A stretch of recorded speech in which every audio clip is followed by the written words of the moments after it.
Sounds about right. Hashtag hit him with the truth. Hey, hashtag can't hit him with nothing else. Oh, boy. I mean, you I mean, could. I know. Then that would be false. Well, exactly. You can't hit him with truth. Well, I mean, if nobody has any questions, comments, and or concerns, we can jump into it. Yeah, I'm good. Jump there, nigga. And know what I I mean? guess the first Same way official, say jump. as we officially have arrived in Eagerdom, you all have dismounted your wounded and dead, entering into the temple where both Oakborn and the Elder were awaiting you in the grove. As you all approach the darkened interior, much different than it normally has been. No light could be seen past what the fire in the center of the circle would allow. And it would not reach past right behind the Elder and the and Oakborn, who were sitting just on its perimeter. You kind of spoke to them and presented them the situation that you were currently in, namely the deceased individual that you had. And in that moment, the Elder would approach Barry, and there would be a moment of silence before the group, including the rest of his team, would kind of oddly and suddenly disappear into the shadows of the grove. I don't remember who was there. I know Ruse was there. Was anyone else there for the conversation with Oakborn there, or was it just you? Well, we all had a brief conversation with Oakborn, and then they left, and I went to go see. No, I talked to him before I went to go see Musashi, didn't I? So yeah, they left, and then I sort of had a little uh cryptic powwow with him. Yeah, that's what I was thinking. I just want to make sure. So again, after kind of convening with Oakborn for a moment, the doctor and Rachel would descend below to the underroot city below the tree, where Mossy Scale was awaiting, anxious and nervous about the state at which the interrogation was going with your prisoner of war. Ruse would stick around for a moment to converse with a disheveled and very anxious and worried Oakwood. Eventually, she would leave his side and would go and stand by Musashi's as she would spend a quiet moment with him. Meanwhile, down below, the commander, while bloodied and bruised, was now back into a jovial and almost humorous demeanor, as he had built up a resistance to the serum that you had concocted. Mossy Scale was able to glean certain bits of information out of him. However, now he was frustrated, angry, worried, almost in a way fearful, as he felt as though he had just been on the cusp of something. But this commander was not relinquishing any more information, which he recalled down to continue where he left off, as he needed a moment to breathe before his emotions got the better of him. As he talked to you in the hall, Rachel, you kind of got a little bit of a look at the commander. Notice a couple things, though. Hard to make out everything in your current headspace, given recent revelations. But you did notice a purposeful almost avoidance of your gaze in certain ways. Almost as you could just get the instinct that this man definitely was hiding something. There was more to be gleaned. But Upon the doctor's return, you questioned him more. And though you suggested he give you answers, he is not a mind to be trifled with. This is no simple soldier. And he knew exactly what you were trying to do. And so he made sure his answers were what he wanted you to hear. Certain threats were made, certain bluffs were called. But ultimately, you are left with some answers, but potentially more questions in the long run. As you stepped out to talk to Mossy Scale once again, as he was angrily barking at a couple of the Vauderim, and as you exit into the space where he is standing right outside of the jail itself, not the jail, he's standing outside the long hallway near the open kind of area at the bottom of the stairs where this final chamber is. And he's kind of standing right outside of that doorway, and he kind of barks at a couple of Vauderim. They take off up the stairs as he kind of turns, and you can see him kind of like almost looks like steam comes out of his hot nostrils in this damp and humid space as he kind of looks at you and crosses his arms, and he just goes, "Well,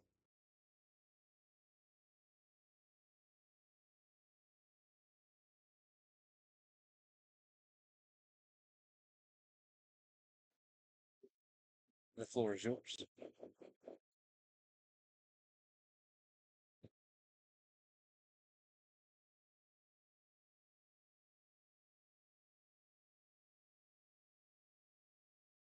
Doc, Rachel? I'll say, am Didn't I they still because already? I left first. Yeah, so I left. I didn't Where did know I you was still there. I where thought did he. you where did you go whenever you left the room? I'll say, Just so I'm clear. I'd say I was heading back up toward the Grove. I thought we were. Yeah, Mm. I told Mossy Scale that he'll answer his questions, and then we left. Okay. That's right. That's right. Okay. So as you head back up, then Ruse, what are you doing? As you have now kind of left Musashi's side, I have already gone back to the Grove. so That's where you're I am sitting. now, Gotcha. like Okay. just going into the Grove. Then we will start with you two gentlemen. Then, as what would you like to be doing in this moment before we get to Ruse? Well, I say I'm headed back to that Grove to Okay. check in Okay. with Roots, see how things are going in the main temple with Musashi, the lady, the sergeant. You know what I'm saying? Wounded. Just everything's happening upstairs in the main chapel, I guess you'd call it, of the temple. So I'm gonna head back up there towards the chapel in the Grove. Okay. Are you? I'm assuming. Are you going? Are you guys traveling together during this, or you have another location to be at in this current evening, Mister Faust? Yes, Commander. I have a few things I need to do. If anything important comes up, call me. All right. Where are you going? I got some things to pick up at the market. Then I'm gonna check in with my mother and Bastion, Oh, I see. I see. Okay. Well, enjoy. and I'm gonna wander off toward the jeweler. Okay. So as Doc heads to the jewelers, and you find your way back up into the roof, and you're in the back of the temple, and you find your way through to the main chapel, and in through the doorway you go down the hall. As you find Ruse, you've been sitting there for maybe 10, 15 minutes, just contemplating to yourself when Rachel walks in. What? Did you hear me? Where am I? Why am I contemplating? No, you said you were sitting in the grove, right? No, I said I was literally entering into the Grove. That's all I said, and then you said we're gonna skip you. Oh no. So then, okay, what are you doing when you get into the grove then? Uh, is there anybody around the fire? Has anybody? Are they still in there, or When you get in, there's no sign that anyone has left. Like in terms of that group, obviously the grove is in its same state, giving you the sense that at least somebody is still here that has not left yet. But Oakborn is no longer by the fire. It is just empty right now. He has since left, since you left. Or at least this space. I'm actually going to see if I can find the others deeper into the grove. Okay. I'm going to need you to make then, as you stare at the edge of the darkness, the orange rain that only lets light reach so far. You see that the moment you stick your hand out, it disappears in shadow.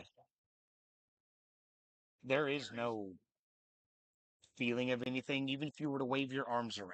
There's nothing there, just empty space. But the moment, like I said, your hand crests over that threshold, it just enters blackness.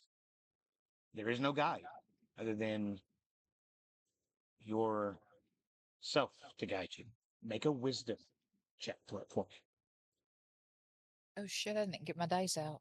Oh, slacking. Oh, slacking for real. We 10 minutes in, ain't got no doc. What am I rolling? A wisdom check, please.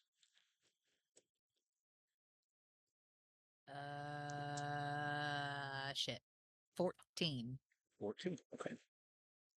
You entered into the shadow, and around you, it almost seems like about a foot or two radius around your feet. You see, it almost looks like there is some sort of path or earth beneath you. It's just black and white, though. No, it's all grayscale, dark. You can't see past that. But right now, your feet feel like they're on a path as you venture into the grove. Rachel, as you now enter in, it is just the glow of the flame, an empty space, as the very space that you left, just now empty of actual people. I'm gonna look around. So from the campfire, Mm-hmm. I know that they went like right, left, right from where I was before the direction they went. Mm-hmm.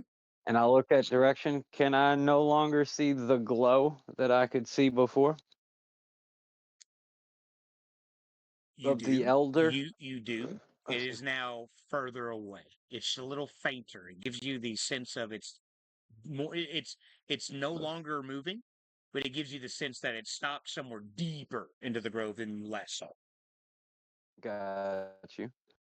Well, considering there's nobody around, I guess I'm gonna just head towards that light then. Okay, go ahead and if actually, I will allow you because of your experience. Go ahead and make a wisdom check with advantage because you can kind of see this. You can see this faint glow.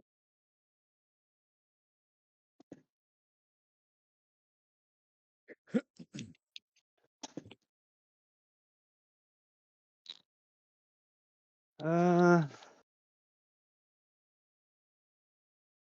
wisdom check. Mm-hmm. 19. 19. Okay. You pass through, and suddenly you feel a small. It almost seems like you run into something. Ruse, suddenly something hits the back of you as you stumble forward. What the? Hey! Ooh. Hello? Oh, Who's that? Rachel? Bruce? Rachel? What are you Maybe? doing here? Bruce? If you Yes. all are to step towards each other, you would have to actually come within like inches from each other's face to really be able to see each other. Like you'd have to be right up on each other's shit to see each other in the darkness. I can smell her. You can smell her, Yeah. yes. I know who it is. What are you doing here? What am I doing here? I just come back upstairs. What are you doing here? I was going to see if I could figure out what the hell's going on. Same. Same. You know where you're going? Um, following Can my you see it? nose. No. You don't see it? Um, See what? You don't see the light? Do I see the light? You're not. What light? Vosh Terran. I'm gonna pull out my phone, use it for light. Oh my god. It does nothing. Get that thing out of here. Right at the radius at what you can see at your feet is where your light stops. It's just bright as shit in your face. What the hell? Tuck it Wah, back wah. away. This grove changes so much. It gets kind of Yes. annoying sometimes. It can be. Do But you know I where can we're see going? it What light? where we're going. Okay, well, you There's a head light there. that way and stay like next to me so I can follow you. How close are you? I just bumped into you, right? I guess so. Yeah. Bump. And grab your hand and be like, come on. Don't get lost. All right. I'm What gonna kind head of towards light the you light. see? Oh, a bright one. A divine one. Divine? A blessing. Yeah, you don't see it? No. As you look into the darkness, Ruse, Maybe I there am. is nothing but darkness. Maybe I am special. I can't just. I can't decide. Who told you you weren't? Nobody. The doctor. He bullies. He bullies me. Well, you both bully me, so Oh, well, we're not talking about you you'll be right okay. now. You'll be fine. That's awesome.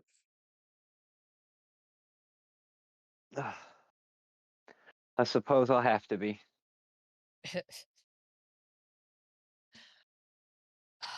How long is this damn grove? It depends. Like you said, it Make changes all the time. make a survival check for me, Rachel, real quick.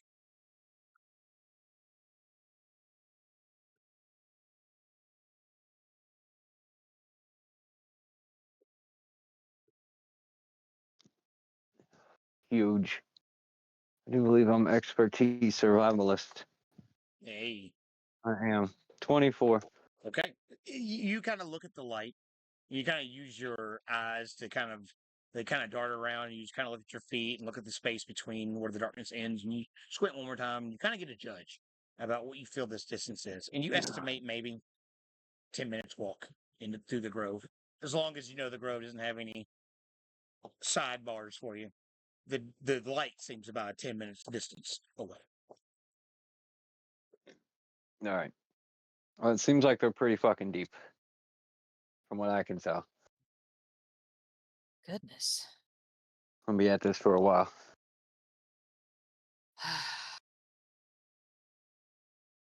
So, do you all learn anything from that Heliod guy? Are you guys progressing or are you standing here talking? We're walking.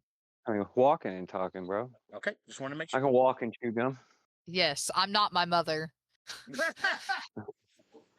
She Heard. she for real cannot talk on the phone while she's at the grocery store. She has to stop to talk on the phone, and I'm like, "What are you doing? Move! Quit standing here. There's people." We have shit to This do. is not- This is Anyways, public. But yes, as you walk and talk, go ahead. did you learn anything from the Heliod? Um, no, he was not being very cooperative, but there's, they're working on it, but there's definitely something he's not telling us. He's up to something. He's hiding something. Who's up to something? The The Heliod? Heliod, yeah, Why he's is he having a up to good time. something? He's the only one. He's the only one having a good time. So he has, I would say, a secret. He knows something we don't know. Somebody's coming to get him out. He's being tracked potentially. Seemed like he was alluding to. He's being He might be tracked. plot potentially. So we're gonna get rid of him, right? That was my recommendation. After they finish questioning him, We need to like that he be killed. do away with him and jettison him off into space, right? If he's being tracked, we don't want them coming here. Did Mm, anybody find a tracking device on him? No, but No? to be fair, I don't know if anyone looked. What? That's He might be tracked. He might be being tracked and nobody checked for a device? what I'm aware of. Oh, Lord. Yep. Who's with him? Anybody? No. Doc left. Oakborn was on break.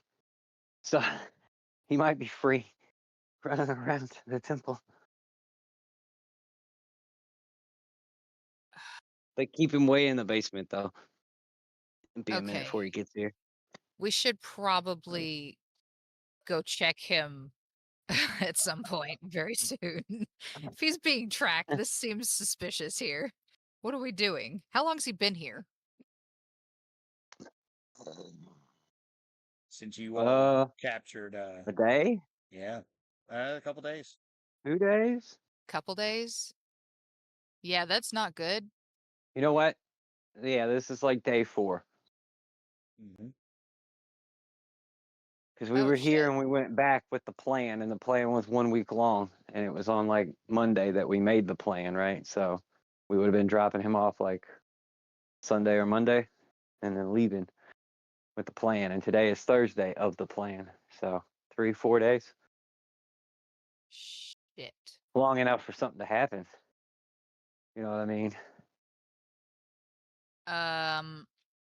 You should probably just get rid of him. To Uh, hell with a tracking device, just get rid of him. okay, well, we can pass that along. If you Uh, recall, I was down for killing him in the first place. does my I phone don't. work in here? Like, was the light on? It lit up, right? I'll Yes, pull out my phone. there's no Called signal in the grove. ah, shit. I Well, thought you don't be playing with that thing in here. this This does not sacred work. place. Yeah, flame ass technology. This is the bastion of nature. Rachel, you're surprised her cell phone light even turned on. Come on. Cell phone in church. I can't even. Well, I'm pretty sure I just said shit too. Oh my gosh.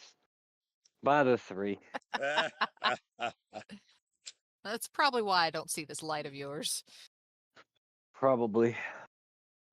Also, you have to believe Believe what? in the 3, in the Well, gods. You have faith. in what? I haven't had much. And do you not I, see we're walking around in the giant magic tree? Come on. well, there's In magic what? everywhere.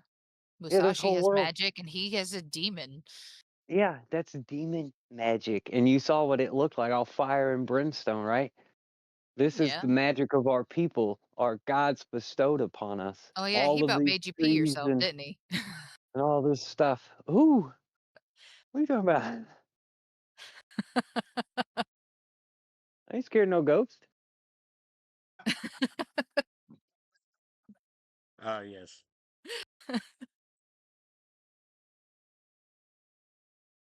Uh, maybe you can tell me about him sometime, and we'll see. I mean, I don't know where to Ra- start. Rachel's like, you here? Like, yeah, dude, it's the tree. You know, the elder. That's their like mouthpiece, right? That's her grace. Don't even get me started. Mouthpiece. Of the gods. She speaks for the gods. I Is that what's mean, going on here? She speaks for the gods. sometimes, I mean, she's sometimes very she asks mystical. for the gods. I could see her being godly, I suppose. Yeah, you're damn right. That's her grace. Well, never had much reason to believe in anything. Well, turn the frown upside down. 'Cause you're in the holiest Uh, place in the universe. yes, after having just well, never mind. Yeah, don't even worry about it. You're in the right place. I feel like I'm in the wrong place. That's because you haven't opened your heart to the three and their glorious teachings, salvation. I mean, even if I did believe, what would make me even worthy? Worthy of. Anything. I never really have been, so why start now? Well, good news then. Being faithful and believing doesn't necessarily mean you're worthy of anything. Then what's it No for? conflict there. It's for believing. What? It's for being grateful for all the gifts of this universe, of our species.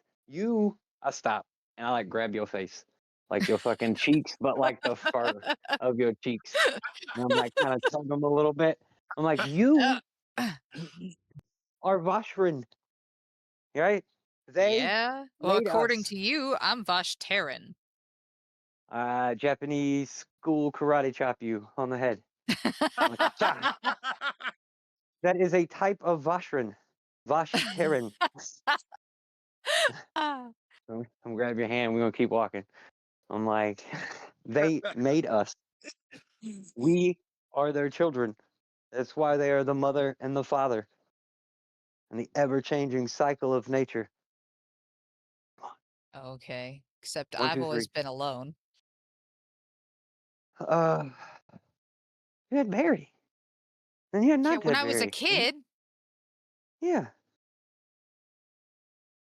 Then what? You were long. I mean, you were hanging out with the Torinos. That was kind of on you. Right. I mean, but you don't have to be alone just because you were alone. You got to come to the church to meet people. Fair enough. Where I meet people. What do you think they're doing back here? Guiding her soul back from the other side. It didn't take this long with Musashi. Well, I'm the fastest rabbit in the universe. Of course, I got done quick. You know what I'm saying? I got back early, right? You know what I'm saying? Uh, are we there Annalise, yet? almost? What was that? I said, are we there yet? Okay, my bad. I just sat back down. My bad. I was letting y'all cook. So I as was you asking all, Rachel, and he said, are we? as you've been walking, I said you almost. as you've been walking, That's you know right. you've been noticing this light getting closer and closer. There's been no split, no change in the path below you, but this light has gotten brighter, bigger, but still proportional.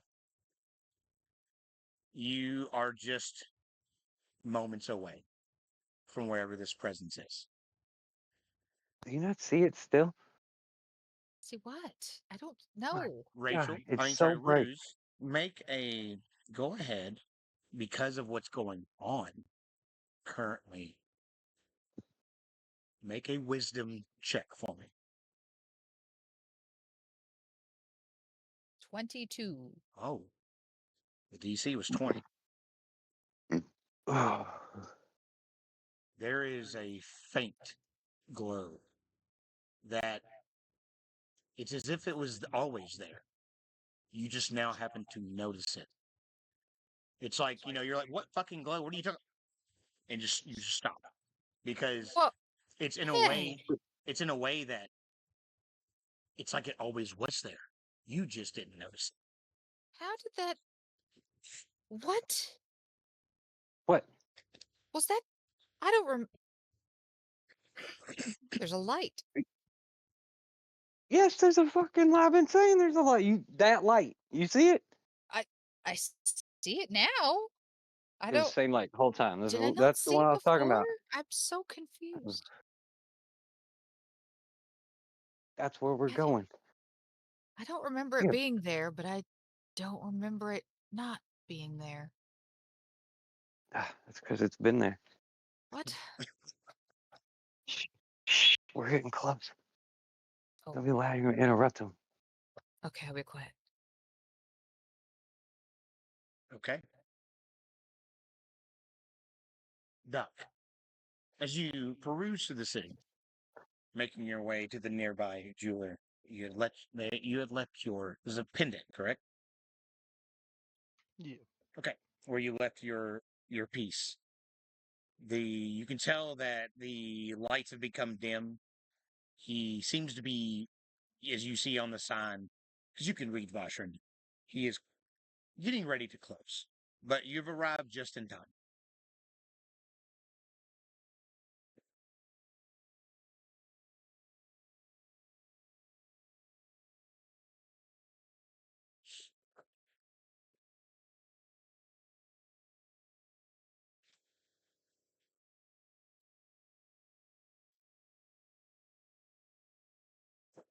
Waiting on you, Doctor.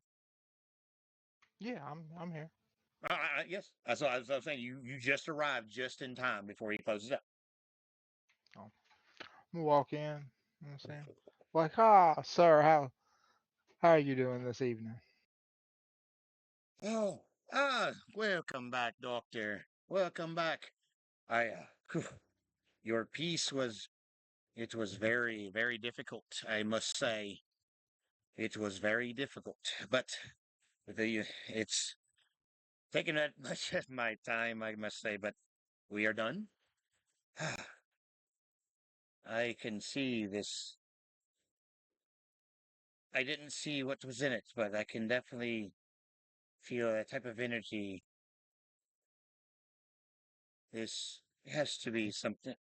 This must be special to you. As he pulls out, he's actually got it in a different box. It's very nice. Black leather bound with silver studs that are kind of holding everything together, but it looks very well made. As you can see, he flicks his finger and it unlocks rather than it being unlocked by any key because there is no keyhole. But he opens and he turns it towards you, and the jewel is restored. It looks to be in pristine condition. And Ah, he seems to have gone a little bit extra and just polished up the filigree of the metal that this stone is set within. ah, beautiful job, sir. You do magnificent work. Thank you. I very much appreciate that. It's it is my pride and joy, but I must say, it is powerful magic you have stored there.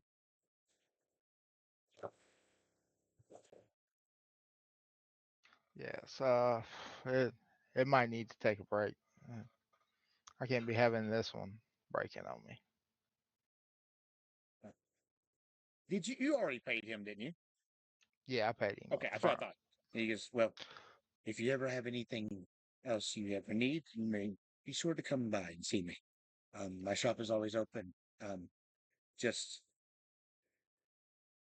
give me a little bit of a fair warning should I come in contact with something so delicate again. Actually, I was wondering if you had any rubies. Well, I mean, are you looking for something already pre-made and inlaid, or are you looking for raw gems, cut, uncut?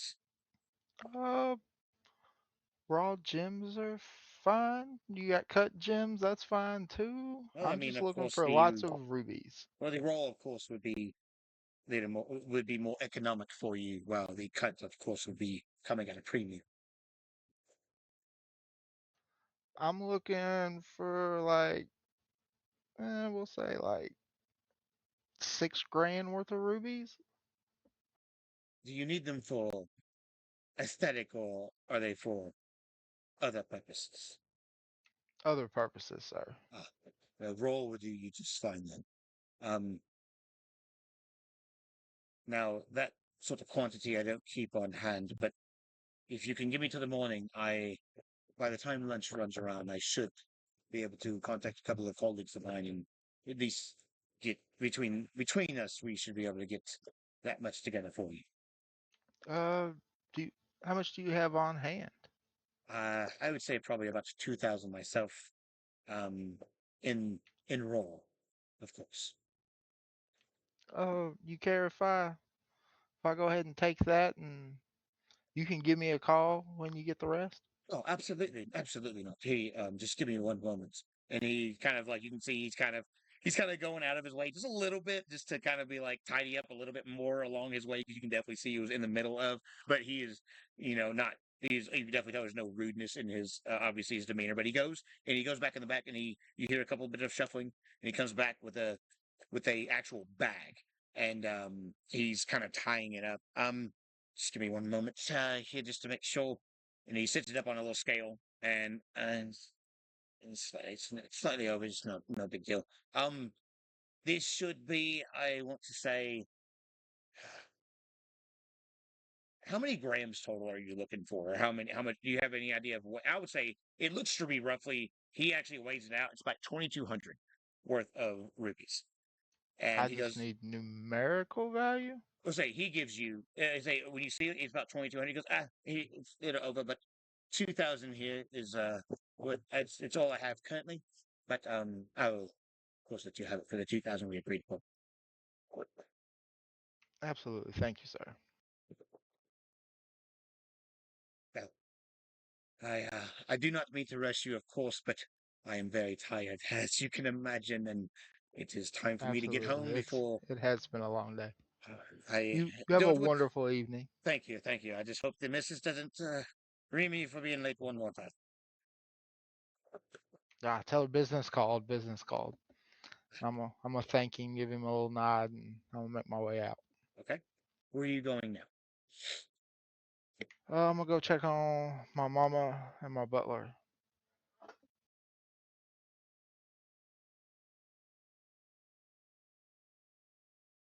Did you hear me? My bad. I was muted. My bad. I started talking. As you head back to the tree, it is of course a little later in the evening now. Things are starting to calm down. The lights have all kind of come on into the tree. The nightlife has kind of come about, though it is a lot calmer than the busy parts of the day. Those it's odd as you kind of walk through, just seeing it. Things have kind of calmed down for a moment, where you're just walking through the city alone. And as you look at these Voshran people, it's funny to you. In the day, how many rabbits, squirrels, and others you see. And at night, how many raccoons come out? It's almost like a different, and while others as well, Volden seem to come out more at night. And the porky hogs are just always waddling around somewhere. But you see, it's almost like a mirror image of each other, though still much calmer at night. But as you approach the tree, you reach the area at which the refugees have been allowed to essentially, as every day it seems like this place gets a little more almost ingrained into the tree, almost like a new root grew up on a post that was nailed in, or a new branch has just flowed in and attached itself. Like the tree has accepted this just community that attaches itself to it. As you go in, there sits your mom in the evening, as you've caught her a couple times now, just sitting drinking a hot cup of evening tea. As Bastion, in the couple days you've been gone, has already done much more work, as he is much more up and about. Didn't take if he's down, it doesn't take him long to get back up. As you see, like Voshran, everything, whatever he could find of fine Voshran, has adorned this ragtag hut that was built for your mother and him.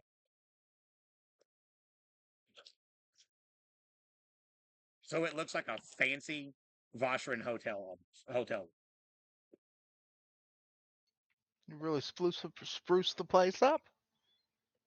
Oh, it's not me. You can definitely thank Bastion for that one, though he won't let me, but I try to tell him as much as I can how much I appreciate all his efforts. Yeah. Looks like I've come just in time for tea. I'm gonna sit down and I'm gonna have tea. We'll have some small talk. There's a I'll kettle. check in. She's old school now. So she's like, yeah, you can serve me, nigga, but you don't bring me my tea when I need it. You bring me my whole set with my tea there, and I will get my tea as I need it. I just wanted you to make sure my tea stein, my what's it called, Caitlin? My kettle Kettle? is always full. You know what I'm saying? And so she's got her little kettle there, and as always, your mother never. It's like a ritual. There's always 4 cups, no matter how many people are drinking tea from that tray. Did you get yours? You sit there. You can see that she's kind of just she's smiling actually, kind of a little bit lost in thought. She just kind of stares out at the gap in the trees right there, almost serendipitously, just right there in front of their hole that reaches out in, and you can see the stars through this. For you, it's like a dinner plate about 5 feet in front of your face. Uh, Rather nice views here, don't they?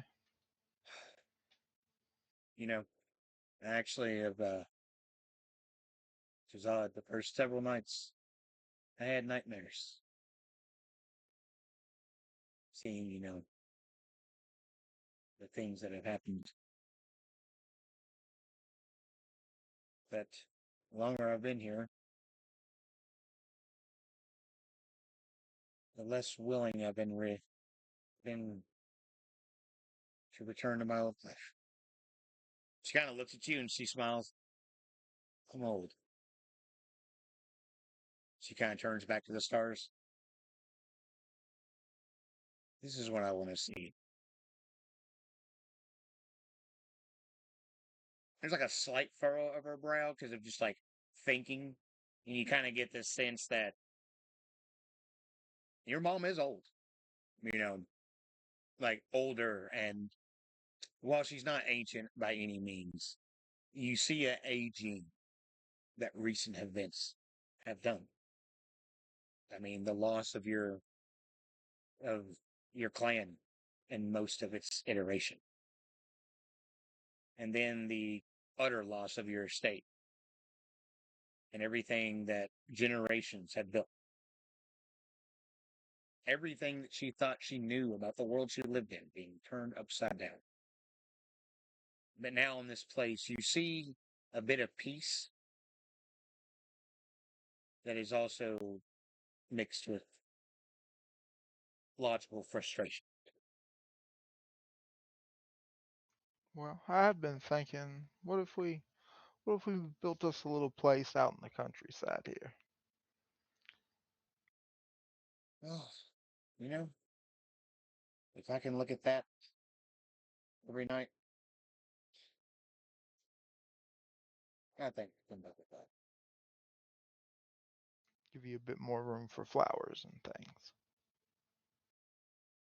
And she smiles. She doesn't look at you. She just sips her tea. She smiles.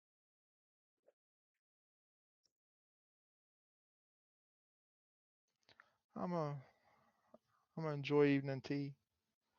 I'm gonna hang out, chit chat. Nothing overly specific, but just spend some time here. As you take a moment to catch up with the family, that one actual family that you have left in the world, the one piece of home that still remains. Ruse and Rachel. You suddenly both take a step forward. And it's as if, just like passing through the darkness, you exit it. Though you each kind of had to stop yourself from gasping out loud. Because even if you tried, your voice would just stop. As you see before you, Barry's team is standing huddled up together, a little off in front of you to the left. Directly in front of you, past them, a few feet away, stands Barry.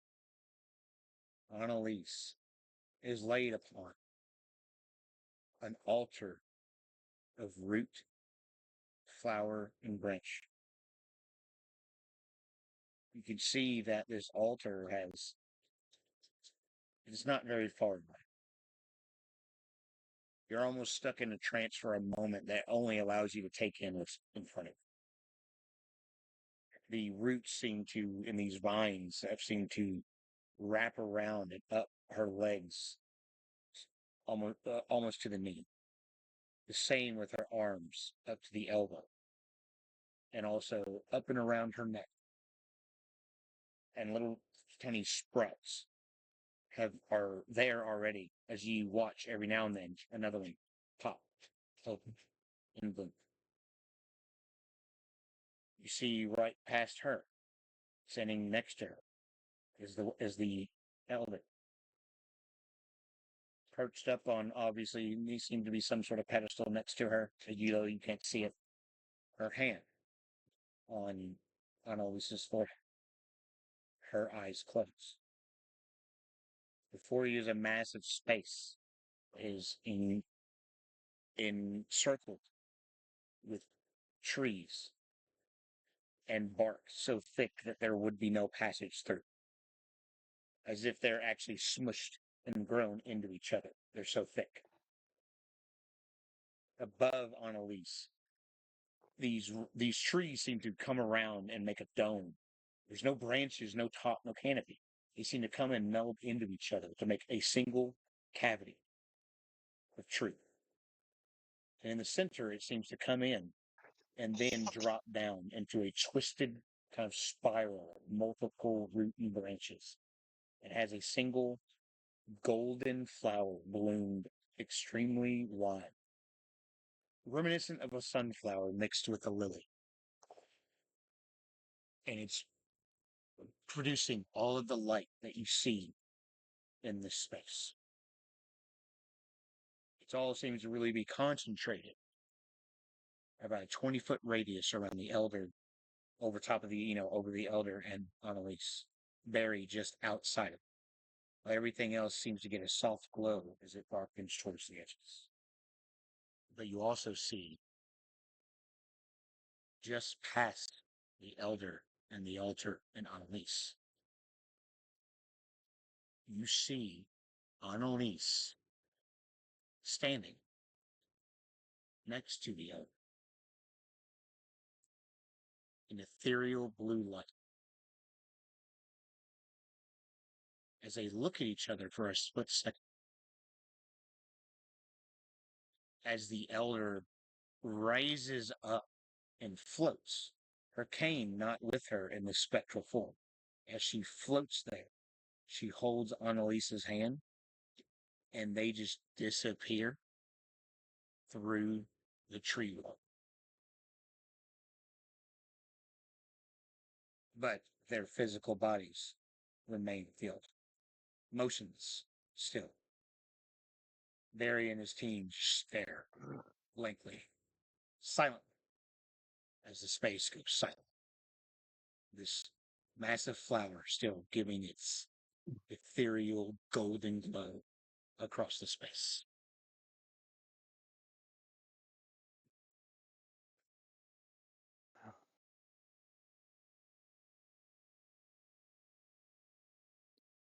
I continue to walk forward very slowly, very quietly.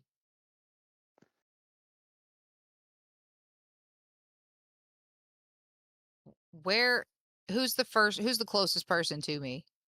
Tyrese would be the closest to you, as they're kind of like standing kind of within almost like a semicircle, like they would almost be able to face and talk to one another, but that U shape would be angled towards the inside of it. You know what I'm saying? Where they'd be facing towards Annalise and Barry. But the closest one, as you're walking directly towards the altar, would be Tyrese on that end. Where is Barry? He is right outside of the big glowing light.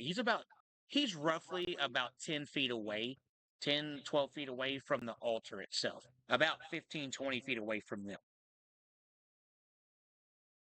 See, so he's closer or further away from the altar? He's closer to the altar than they are. He's closer to them.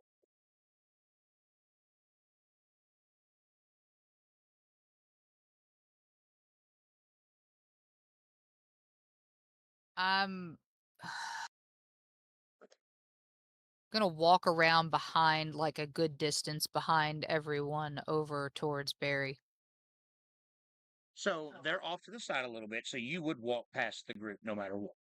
But as you do, as you start to walk, but you're kind of keeping the profile low. Tyrese is kind of standing in a way where his left shoulder, he would just have a quick glance and he kind of looks over and he sees you emerge. And he kind of gives you he doesn't give you a look, it doesn't give you a specific emotion on his face. It's very kind of stoic, kind of solemn, but poised. As he kind of turns around, he kind of looks over his shoulder in the direction of Barry. And he looks back at you and he gives you a nod in Barry's direction before turning right back and putting his complete focus back on the group as they're kind of gently whispering to each other.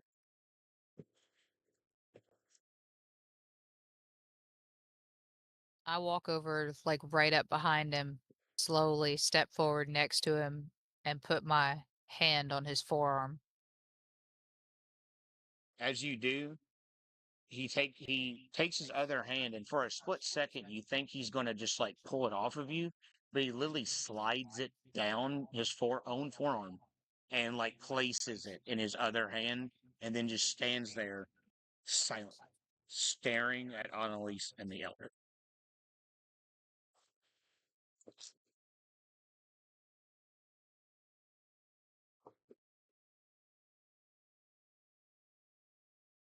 The only sound currently is the gentle whispers of the conversation behind you, barely audible, but an odd kind of like musical hum that seems to be emanating from everywhere but nowhere. Like By a the way, I background didn't noise. say this, but when I walked in, I very just immediately forgot Rachel was even there and just zoned in and left. Oh no, that was cool. That was clear. Don't worry. Okay. So, speaking of during the situation, Rachel, if you have any point you need to interject and say anything or what you're doing, just feel free to do so. No, I would come in behind her. She's gonna start walking up there, and I just kind of hang back. I'm gonna slowly walk up behind her towards the group. Everybody but Barry's grouped up, kind of off back to the side behind him, right? But and he's Yes. between them and the altar. The group and the altar is Barry at the edge of the light. Yeah. Where she's going. I'm gonna go stand with the other people. Okay. Kind of mosey up there, give them a As little nod as I come walking up. as you do, like there's just a feeling in the air of this chamber as they deliberately almost kind of move in a way that kind of like pushes you into the group a little bit and wedges you in between a couple of them. Not like, cramping you, but it's kind of like, yeah, we moved in a way that you're in the conversation. You here now, nigga. Yeah, yeah, we here, we in here, we in here. As you can hear the chitter chatter, even from a distance, you could tell these men are uncertain. They're very confused and very unsure. But there's a there's a twinge of hope behind it all. There's a twinge, but you can definitely tell there's more anxiety than anything else. As you do, Tyrese, when you like get settled, Tyrese kind of like puts his hand on your shoulder and gives it a pat, but then he just kind of like leaves it there, almost like somebody just kind of like resting their hand on your shoulder as they're chilling. Got you. And as you mingle with the group, is there anything else you would like to do specifically before we continue? Or Not currently, no, okay, sir. okay, Ruse, you all stand there for a moment, and I will say in this moment, go ahead and make an insight check for me.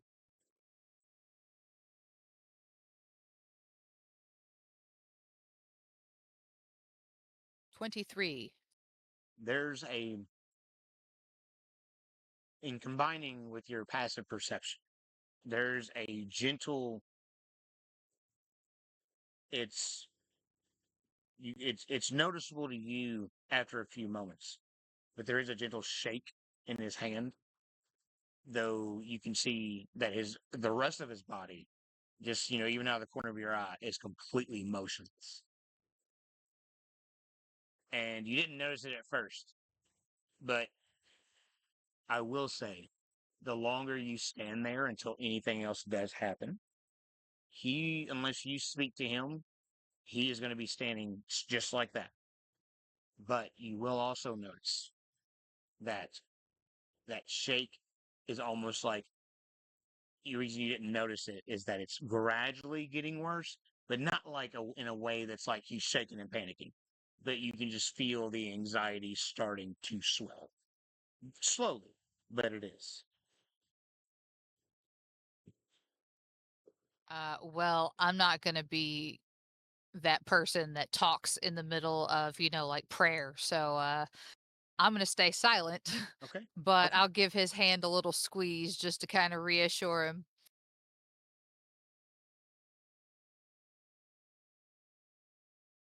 As time passes, unless anyone has anything to say, about 30 minutes are going to go by.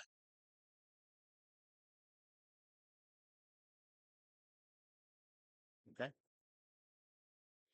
As you all sit and time passes, Yeah, I'm Gucci. it feels, though you could look at your watch and see the time, it feels like an eternity. Which you're also not even sure if time works the same way here either. But, Facts. but, but with that being said, suddenly the you're standing there and this glow stops the conversation dead silent as everyone turns and the glow brightens for a split second before going back to where it was. And the elder, Annalise in her hand, stepped back through the wall of tree. The elder gently kind of lets go as her hand slides out of her hand and she kind of floats down. She turns. This entire time, they are see through, right? Ethereal blue. Their eyes both are this insane, insane bright. It's like blue, but it's so bright, it's just white. They look at each other, and they both, even through it, though their features are hard to make out clearly in this spectral form, you will, I would assume, would be unable to not be fully focused on what's going on. So you can see the kind of spectral formation of smiles as the elder walks slowly towards the altar, but she bypasses it. Annalise turns and stares at the congregation. Her hands come down in front of her, kind of meeting together gently in front of her waist.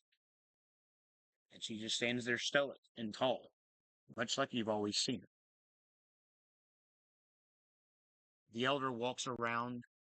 She walks straight up to Barry, who in an instance freezes up a little more as he kind of tenses up. And you almost like flinch a little bit because he squeezes really hard in that moment until suddenly her spectral form touches his chest and he immediately just like loosens to like the almost what feels like the perfect grip. But you suddenly see his hand let go of you. You suddenly feel his hand kind of ease up more and kind of slide itself out of yours as Hillman the Elder, at least her spectral form, start walking towards Annalise. However, she stops at the altar Barry begins to continue towards Annalise's spectral form as he stops and hesitates about 10 feet away. Anyone looking can see that his legs are literally shaking.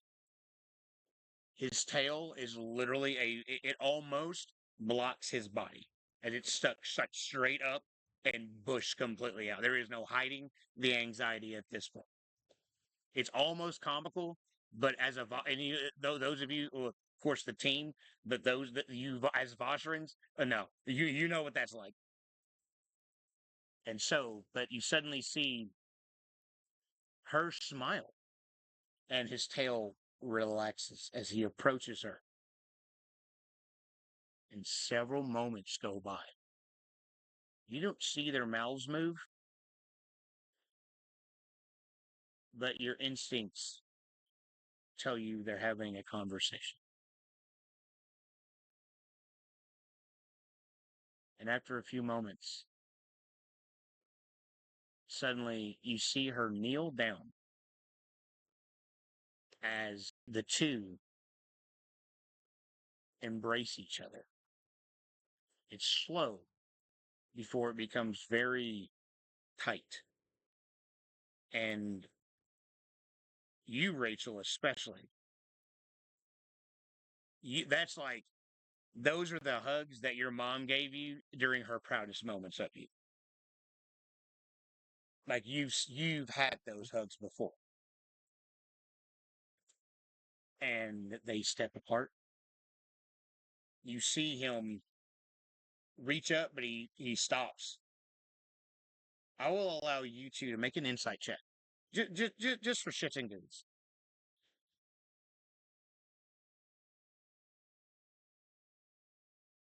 17. There we go. I'm doing a what check? Insight. 21. Oh, you both Wait. know that. 27. Okay. Either way, you both know that was the motion of he was reaching up to wipe a tear, but then stopped it and decided not to. He kind of stands up tall a little bit. And she reaches out once more and places her hand on his forehead and gives him a pet almost like a pet. But that's not the context behind it. As his tail completely relaxes. And she looks at the team.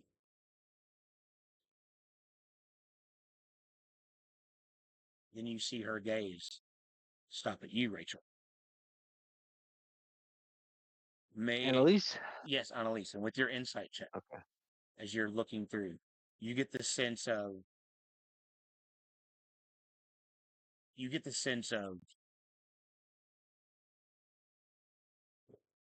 you. It's the look of like a person of authority looking at another person of authority. Think of it looking like another commander looking at another commander. But that look that's just saying work to be done. Then she moves on to you, Reese.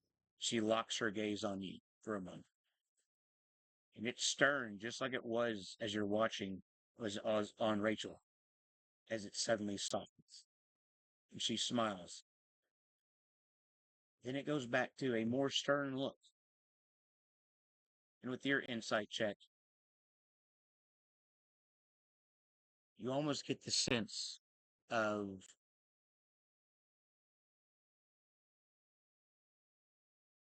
it's a look of sorrow. That look of the very look that you wish to not see. The look that says, take care of him. As she turns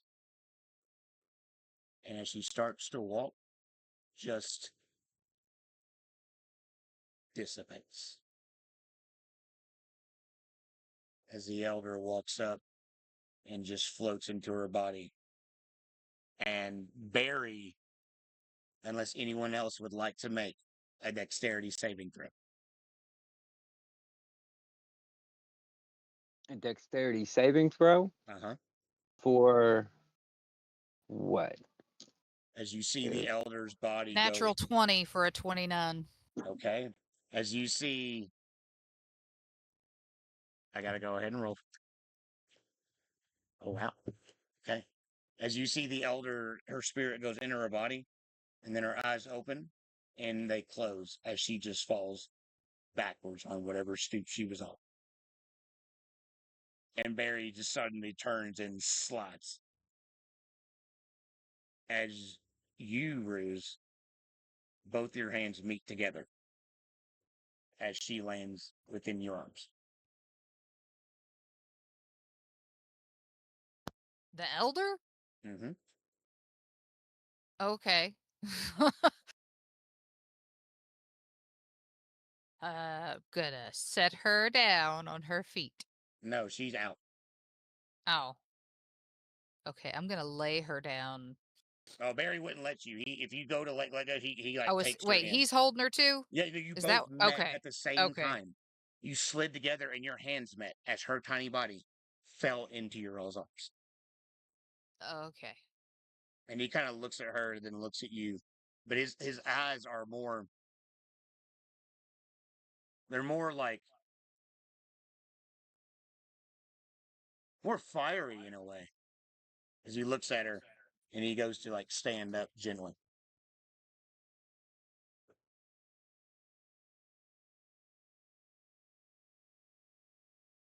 What are you doing, Rich? She's right there too. I'm just gonna help, I guess. Well, as you do, he would have kind of pulled away a little bit because she is tiny. But there was that Okay. just kind of like moment. So he would have kind of pulled away to like hold her himself. Unless you're like, no, I'm gonna hold her too, motherfucker. No. Okay, I Okay. guess I'm just standing there like an So idiot. no, you guys caught the elder together. Your hands met. It was like a magical moment. Okay. Okay. Well, I was just saying that he stands up with the elder gently. He kind of like, just taking her into his arms and kind of looks down like, oh shit. And she is breathing. Her little chest is going up and down, but she seems to be tuckered out from whatever it is that she just did.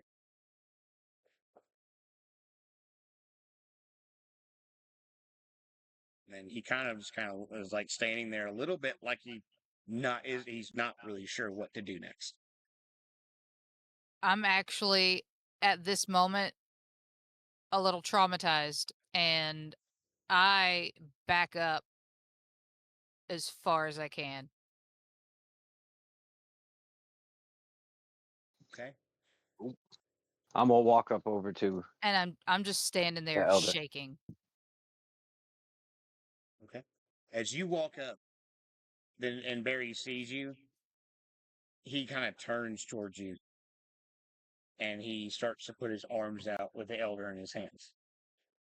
I'm gonna kind of scoot down and pick her up, And she's so tiny, and then like she is so, even for you, she's so tiny, right, so, but you take her. and I'm gonna like look at Barry, and I'm gonna turn and look at Ruse, and kind of be like, He look at gives, look at them. as he gives you her, he would immediately turn around and he looks at you, Ruse, and he begins walking towards you.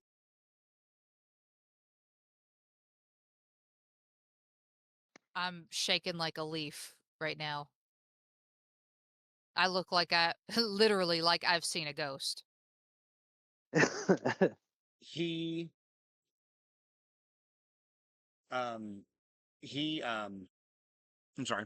He walks straight up to you, and there's that still like sudden stoicness, fire in his eyes, and he walks straight up to you, and he puts his hands on your shoulders, No and response. he kind of takes a big deep breath, and he looks at you, and he slides his hands down your arms, and he takes your hands, and he squeezes them, and I need you to make a charisma saving throw.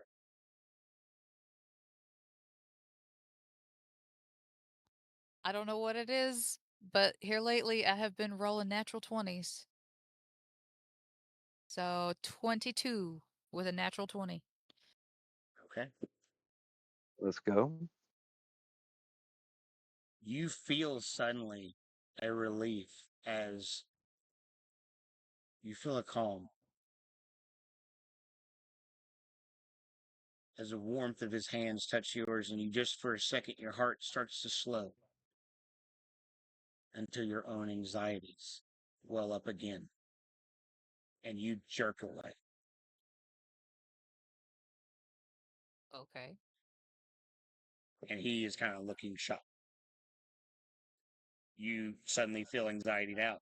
He tried to calm you down with his charisma, and you beat it. You're Oh, in your head now. okay. He almost calmed you down for a second, but he failed against your saving throw.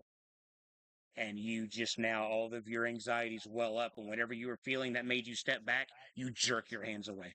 And he's sitting there looking at you now, confused, sad. At this point, I've got like tears streaming down my face. I'm still shaking, and then my legs give out, and I just drop to my knees. Okay. He immediately runs up to you and he drops to a knee, and he kind of pulls you into his arms in a way that doesn't really pick you up, but it's that immediate reaction. It wasn't graceful. It was just the immediate jerk reaction. And as quickly as you hit the floor, he is on top of you. And he is simply just going to try to calm you down. As he just sits there for a moment. He doesn't. No. As soon as he's over, you said he's like trying to what? Is he standing there? Did he kneel down? What's he doing? So he dropped to a knee and tried to grab you. Okay. At that point, I lean into him and break down, and I start sobbing. It's all my fault. It's my fault. It's all my fault. He doesn't say anything. He just holds you there. And really, it's the letting you, anyone else looking in sees the letting her get it out kind of position as you just start going nuts for it. I just keep repeating that over and over and over like I'm broken. Mm-hmm. Rachel, you sit there, the elder, in your hands. Her glow not as vibrant as it was.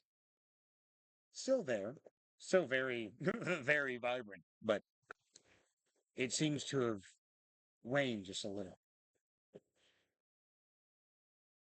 The light above you almost dims like a flicker.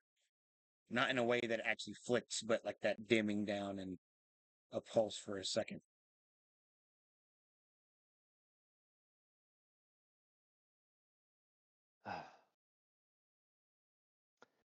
We'll As kind of watch the and listen. I was gonna say, Like she has a little breakdown. as the group has kind of like they have begun to congregate and it's kind of standing around the altar, around Annalise on the opposite side of where you are. But go ahead. I'm sorry. Repeat what you said real quick. So I'm gonna watch as Barry goes over to her and she drops down, starts breaking down. I'm kind of look down a little bit, but and I'm gonna turn back towards the altar and where them fellas are, kind of walk over with them at the altar with the elder in tow. Okay. I need you to make a wisdom check for me.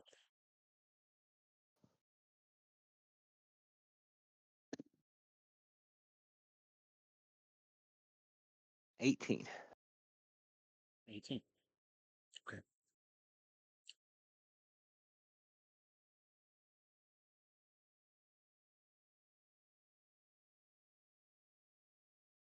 threshold was 20, but there's an odd, I will say there's an odd familiarity, almost like the feeling of a presence. Similar, maybe, to the presence that you're holding. You almost feel a slight vibration under your feet, little pulse, as you see a little bit of almost like some little strands of the bark around the area around you seem to almost move, sliding upwards. You can hear the root, like the sound of it moving, and you can see that where the flower is, it starts to close, and it kind of sucks into itself, and it forms like a little tiny knotted root, and the roots and the vines continue almost pushing down. They curve and they reach towards the two of you, slowly, continuing ever more to reach, before suddenly it stops right above her body, and it comes to a very small point, a point about the size of your own wrist. It's suddenly a small hand, much like your own, at least very Vashran shaped, but made of these vines and roots. And it kind of reaches down and slowly, very tenderly takes her hand into its. Who's here? The Who here? elders. It takes the elder's hand into its. And you see her glow suddenly start to brighten just a little as this tree starts to wither and age just a little. And it starts to climb up until it gently lets go before, like, you see it place its hand, this little tiny tree-like hand, on her chest before it slowly slides away, begin to recoil back into the ceiling before just being a stump in the ceiling.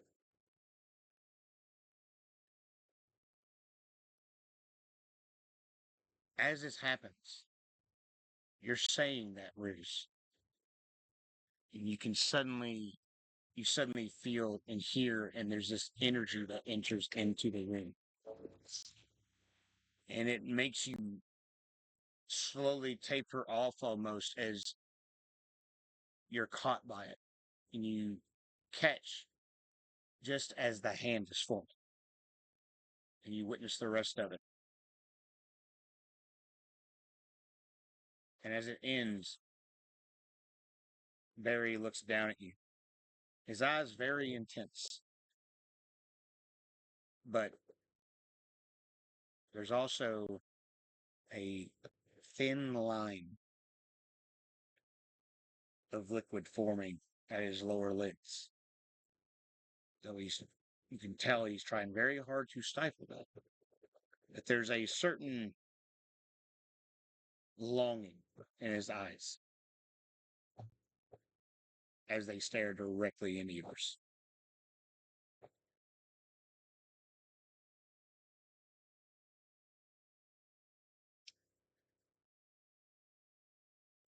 I guess I'm just staring. I don't think she can form words right now. That's fine. I was just seeing your reaction because literally within just a couple of seconds, he would have just pulled you in and kind of pulled you tighter, almost in a way that would make it hard for you to start going off again. Just more of like, just shut up. It's kind of like the feeling you get out of it. Wow. Okay. I mean, I'm not trying. Whatever.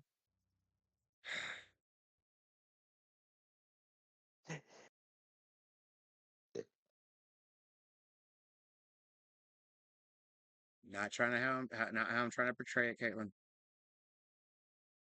You said it's like just shut up. What? How am I supposed to take that? More or less, he doesn't want to hear you screaming and crying again. He wants you just to be quiet and hold him. Okay?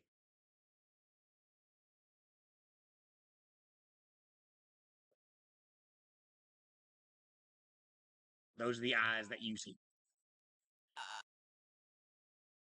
As he pulls you in, and you can just sit there and lip if you want to, but he's still going to hold you regardless.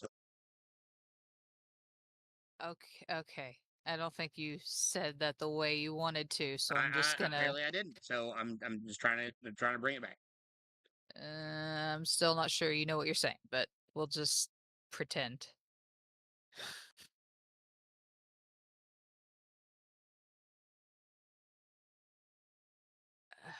Okay. Well, I guess, I'm already leaned in at this point, so I'm just gonna put my arms around him, but it's not a whole lot of emotion behind it.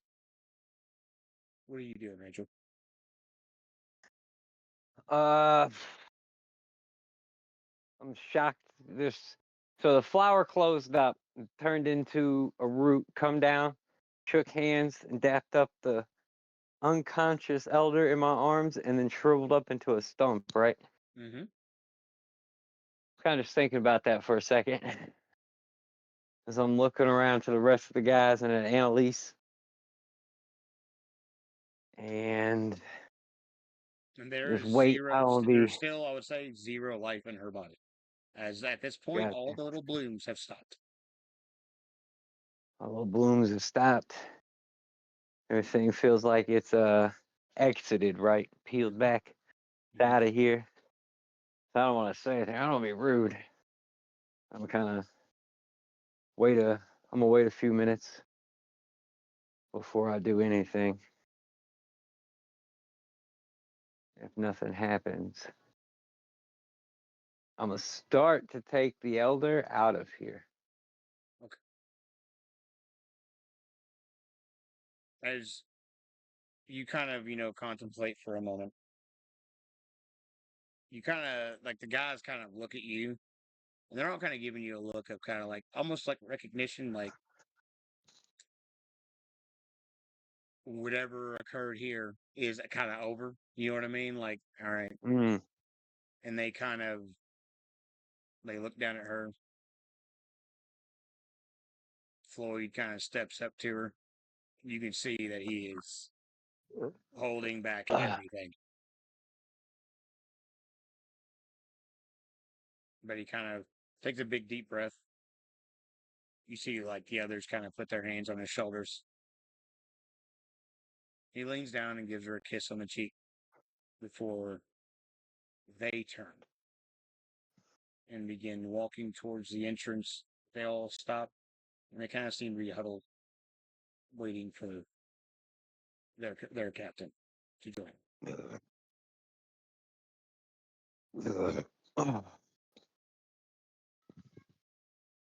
My bad. I thought that was muted. Mm-hmm. I will.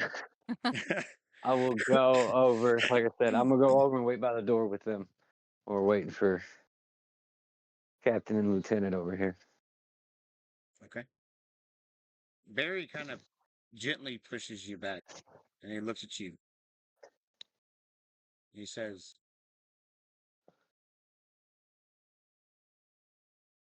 "Our job isn't over, and I'm really going to need you."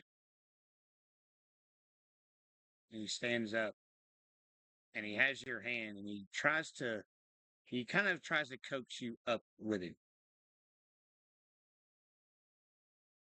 I get up, making sure my legs are stable, no longer wobbly.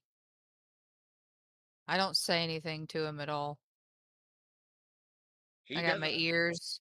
My ears are pinned back, my tail's down. I'm hanging my head down, just looking at the ground now. he doesn't let go of your hand as he turns and begins walking towards Annalise. I'm walking with him, but slightly behind a little bit, like dragging my feet, kind of. Yeah. He walks up to her and he stands next to her.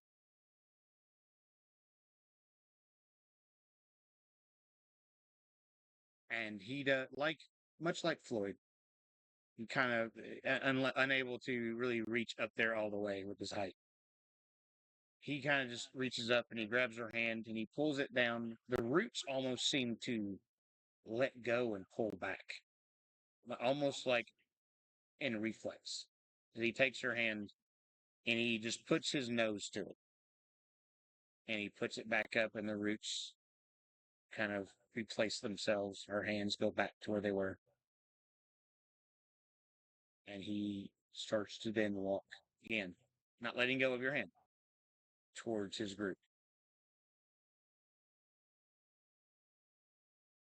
And he kind of gives them a nod. And he looks at you. And then he looks at the now revealed, almost, it's nothing but darkness beyond, but like doorway shape, rounded top doorway shape, split now in the wall. And he begins to walk through it, still holding onto your hand.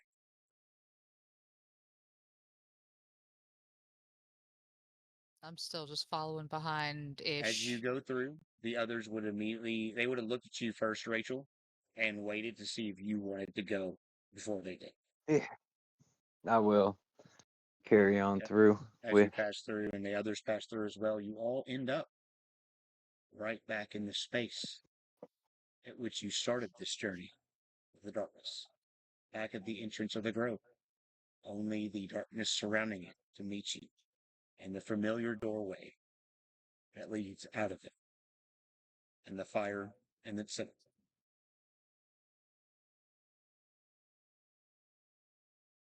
As you as you exit out, suddenly you feel a little bit of a squirm in your arms, Rachel. As suddenly her eyes kind of blink open, she looks up at you. She goes, "Uh huh. Oh, Good you're morning." great. Good afternoon. How are Ah, you doing? she goes, "Ah, good evening." She goes, "Ah, ah." She stretches in your arms like a goofy old lady, and she just okay. Okay. She looks around and she kind of pats herself, and you almost seem like it's like an old person looking for something. Make a Missing something, Your Grace? make a perception check. You looking for that cane? That's exactly what she's looking for. I'll just go ahead and say, as it's like sitting there, like near the fire. Oh, good, because I rolled a 2. I'm gonna walk over. I'm gonna walk over to where her cane's at, and I don't think I could hold her in one arm and pick it up. So I'm gonna kind of set her down, Hmm. but not like let go of her, kind of thing. Right, You know what I'm saying? Like I'm gonna right. lower her all the way down so she can grab it and then like step out of my arms, kind Okay, of thing. I ain't just okay. gonna drop her and let me be like, better grab that quick. And she I'm gonna give does. her a shot. And Barry kind of stops with you, kind of at the fire, kind of staring at it as the others kind of stare at it for a second as this is going on. And she kind of like gets her cane situated and ruffles her little royal gowns. And as she smiles at you, gives you a little pat on your face as you are about to stand up. And then she kind of turns towards the group, and her jovial smile does turn almost to a look of grief, as she still has a smile, but the eyes are what says it. She's smiling because that's her way, but you still see a deep sadness in her eyes as she walks up to the two of you and she pats Barry on his knee, and he kind of gives her a nod. Then she walks around to Floyd, and you see her like give like his tall giant leg like a little hug and a nuzzle. And he, the tall lanky man that he is, though he's like swimmer's cut, you know what I'm saying? But he just, you see him almost like you without words break down in front of this little woman. And they just kind of sit there for a moment until suddenly you see him kind of just kind of break it, like just kind of like sniffle it up real quick and kind of just like control, like get himself together. And he kind of looks at her, and she kind of steps away and she smiles. And he like roughly wipes his eyes, but he kind of looks at her and he gives a very broken smile, but with a nod. As she turns, she kind of puts her hands on her cane. I know you all have lots lots of questions. To be honest, I have lots of questions myself. But what I know is we all need rest. I suggest you all get as much as you of it as you can, for the time that you can.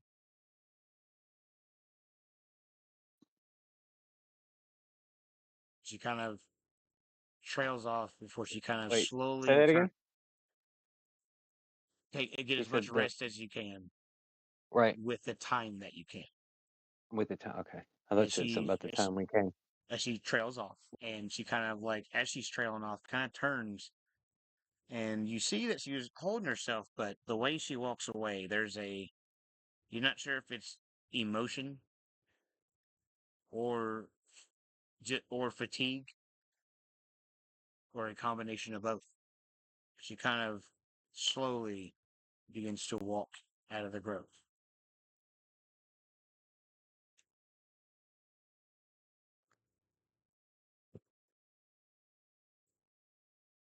Barry kind of stands there with you quietly, kind of staring at the fire as the others kind of, huddle around Floyd for a quiet moment after the events that have just transpired.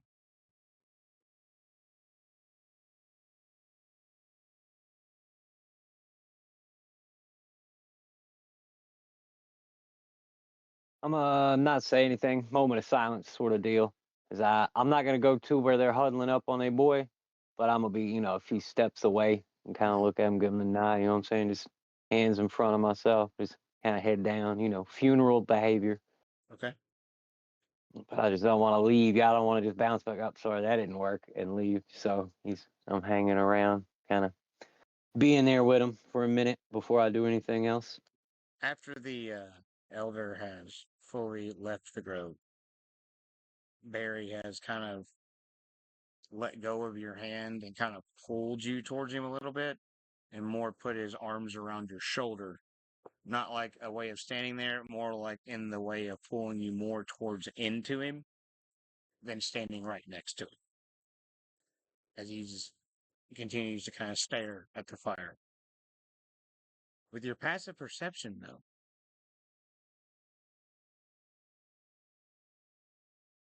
you notice that as he pulls you in, do you resist? No. As he pulls you in, you see that is in his other hand, as you kind of look across his waist. In his other hand, he's definitely thumbing something very, very like intently. As you continue to kind of look, you can see that it's the thumb drive.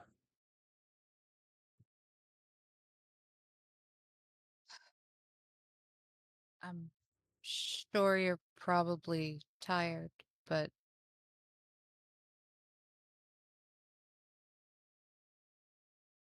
are you wanting to take that to Oakbourne?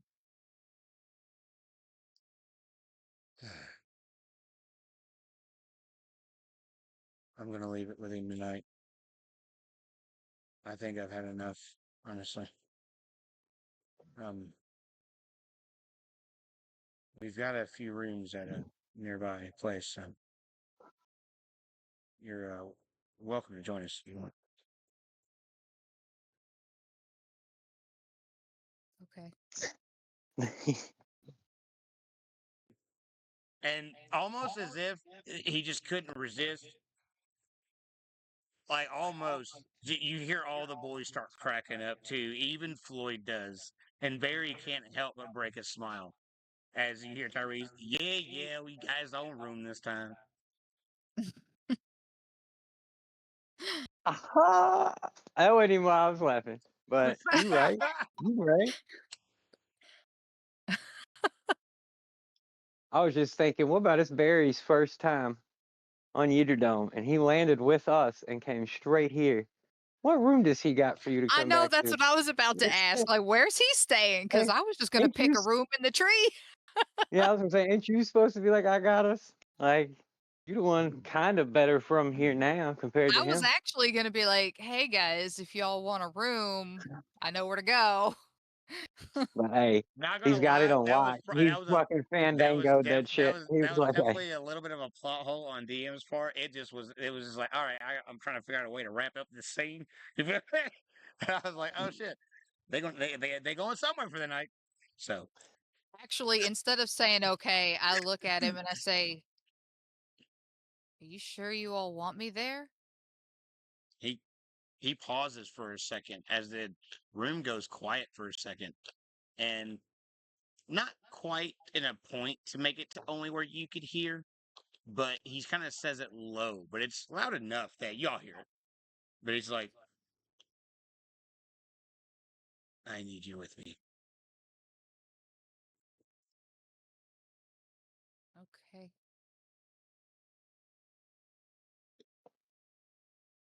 As the group then kind of looks at you all, they nod. They nod at you, not. Rachel, as Barry nods at you, and he begins to pull you away, Bruce, as they start to I'm a, go to exit. I'm a give a little fist bump or a little handshake or a little pat on the shoulder or I guess like leg for these Mm-hmm. tall niggas if it be. You know what I'm saying? I'm just kind of Mm-hmm. tap everybody's. I'm like, all right, have a good, you know what I'm saying? Right. As they're leaving, as they Hey filing out. Rachel, before you leave. Hmm. I go, Rachel, Yeah. I'm not uh, going anywhere. you may Yeah. want to see to it that our guest Don't worry about it. I'll take leaves. care of our guest. Gotcha. You guys just get some rest. See you in the morning. See you in the morning. Okay. Well, to be honest, this will be a very simple exchange for you, Bruce, as they just kind of seemingly march through. They go out. Tyrese gets on his communicator, starts typing in a few numbers. They all kind of stand outside quietly, unless you decide to say anything. It's very solemn kind of energy about them, for obvious reasons. I don't say anything, but as we pass by Tyrese, I sort of like reach over and pat his thigh. He just kind of looks at you and he smiles. And as you all are congregated outside of the temple, it's not long before a vehicle, two in fact, come pulling up in front. As Vehicle, where the hell are we going? as they all pull up Yeah. and begin to lead you deeper into the city. Eventually coming to a branch with a large, gnarled structure in its center and all these giant little bulbs. You see various individuals come in and out of a couple of them. Well, they all have a single door on them, and little tiny windows, some with multiple windows that are bigger. But you see that there is a sign above it. Didn't think of a name, but it's an inn. The gnarled not in. There you go. That's what it says. And it's real. Put it in the book. Um, Did you all book rooms on the ship? Hotels.com. yeah, we knew. We figured we might want to get a place to shack down and try to regroup. We kind of figured it wasn't going to be an immediate return to Terra, and since we don't have a ship, I Did you all figured, pay for rooms? yeah. Uh, well, tomorrow night I'll take you somewhere for free. He kind of chuckles. You can see it's like more of a. It's definitely a forced laugh, but it's still a genuine kind of chuckle. And he's like, "All right." But you all pile into the vehicle. Oh, I'm sorry. You all enter in, and eventually you all make your way separately. As before you all start to split all together, they all give each other one last look. As there's no exchange physically, There's a look amongst these men as they all then turn and go towards. Most of them are bunked, like kind of coupled up and whatnot, so as they take off towards their rooms, and you and Barry head off towards theirs, towards yours. Doc, are you using the remainder of your evening to hang out, or what would you like to be doing? As we've kind of gotten a little bit later, you spent a little bit of time with your mom catching up. Is there anything else you would like to be doing with your evening, other than that? I'm gonna hang out until she goes to sleep. Okay, you can tell that she is reluctantly staying up as long as she can. And at one point, she kind of you notice her kind of nodded off, and for a second you can't help but just kind of wrap her shawl around her a little bit more and sit with her just for a few more moments before waking her up and putting her to bed. Bastion has kind of been sitting there tapping his foot inside, just waiting so he can wrap up. Then he's back into work. You can see he's fully taken on back into work mode. But you also know, just knowing him, this is definitely a coping mechanism. But if it keeps him sane, as he is waits and he starts to, as he lays down, dimming the lights like he would going around the mansion. And he looks at you. Are you going to be staying the night, sir? Uh, yes, but no accommodations need to be made. I'll Uh, I'll be around. we have established a separate room for you attached. You can find it past your mother's if you so desire. It's not much, but it has the amenities that you may need and the liberties of adding a bookshelf. No books, but a desk for your work is should you. It's fine with me. I appreciate it. Everything you do. Well, I must say I am very tired myself. Get some rest, young man. You too. You too. Kind of gives you that look like he's given you a hug like 3 times in your entire life, and it was the weirdest thing in your entire life. But because again, this man's practically the one that raised you, as busy fathers always off at the clinics and always doing their work. This man was always there, but there's a relationship that you have with him, and he kind of gives you that look that's like that same look that he gave you night after night after night after night as he closed your bedroom door as you went to bed. As it's him that's about to go crawl in this bed and pass the fuck.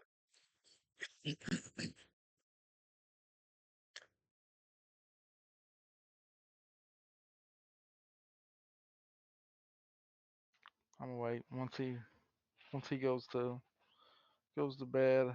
I'm gonna pull out my rubies Okay.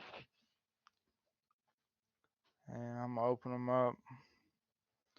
I'm just gonna check them out.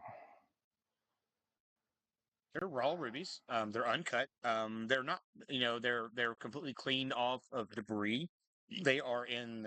You can tell this is a jeweler that what he gets is in preparation for him to do work. So they're not all covered in dust and looking like they came from their mind. They just have not been put under the laser and machines yet to cut them.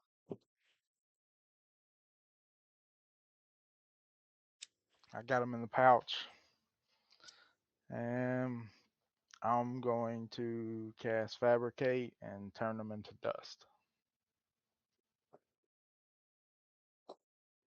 The the stones seem to kind of crack and crack and crack and crack. And they seem to start cracking faster and faster and faster. And in your hand, you feel it as they suddenly just seem to crack until, on a structural level, they become like sand. Because you now have ruby dust. I'm gonna kind of play with it for a second. But I think this will work. I think this will work. Um, is there like a well or something around here? There is not a well per se, but right outside they have like this weird, odd, like appendage that sticks out of it, and you've seen these throughout the city, and they just look like little fountains, and they've been placed, and people just come fill up cups out of them, drink out of them. Seems like be like natural water sources, and it's almost again this space was just an empty little crevice, and now it's just filled with all these things. It's wonders what the Vossern can do. Amazing what they can do. Okay. Well, in that case, it's late, right? Mm-hmm. I'm a, I'm gonna do my meditation. Get me a rest in. Okay, I'll go to the little room they prepared or whatever. gotcha. Ruse, as Barry takes you into the room, and he shuts and he locks the door. You see him do like a normal thing, like a robot, as he opens the curtains one more time, looks out each one, shuts them completely, shoves like a little wedge in front of the door, and begins to almost like blankly be staring at the bed as he starts to take off the gear very painfully, as you can see that it's just very slow. When he puts the stopper in front of the door, I go, "You really don't have to do that here. You'll get used to it." And then I'm going to walk over and sit down on the bed. Just sit there and wait as he's doing everything He else. he's sitting right next to you as he starts to like he's like taking off like the straps and the fucking pouches, starts taking off the holsters and the vest, and as he's gotten like the gear off, and he starts sitting it down next to the bed. He kind of looks over, and his eyes get big, and you see him look at you as he looks down at your leg. I'm still wearing pants, by the way. Well, are you wearing? I mean, because the Vashram pants. Where how bad was No, your leg? I'm still in my lieutenant uniform. Yes, they stop at the knee. They do? Yes, because Vashrams need to move. Oh, well then, I don't know. You never really specified, but since it took a lot of health from me, I assumed it was like a big gash like down my thigh. I would say it might be even possible to see like a little bit of like the makeshift bandages that that you did yourself kind of deal and whatnot. Yeah, And so he probably. looks at it, and you're bleeding through it. And he looks at you, and he just suddenly jumps up and runs and like starts looking around for shit, like frantically, like a madman in the bathroom. What are you doing? He doesn't answer. He just ding ding ding ding as he suddenly comes rushing back with like just a random cup that he found that he's filled with warm water and a random rag from a bathroom. And just like Um, kneels down in front of you and starts like again, he's just like it's almost like he's just in like do something. You sense like you start to get this feeling he's in do something mode. When it's seeing this, it's like all of a sudden he panics. You see this a cacophony of emotions come across his face as he's doing all of this. It's like, oh my god, he's now noticing this. Then he's got all this shit on his face in his head. Now he's in this room. It's all hitting him, and he's just acting as he starts to like push up, and he's like not sure if he's being too rough or not, and he just starts to just try to begin administering further aid to your leg.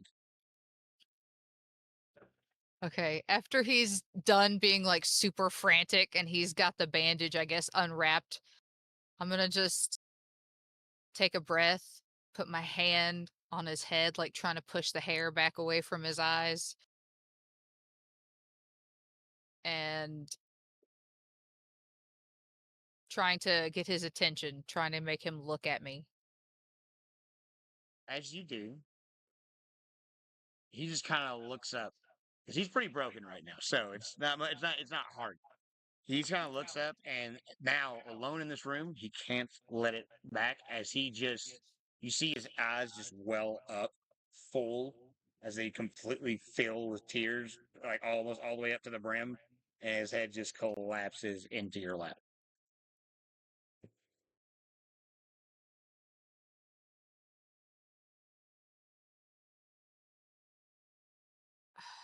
I take the hand that I had on the top of his head and just sort of start like petting down his head.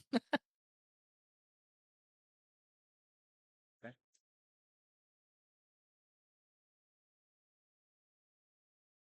I do whisper, I'm sorry.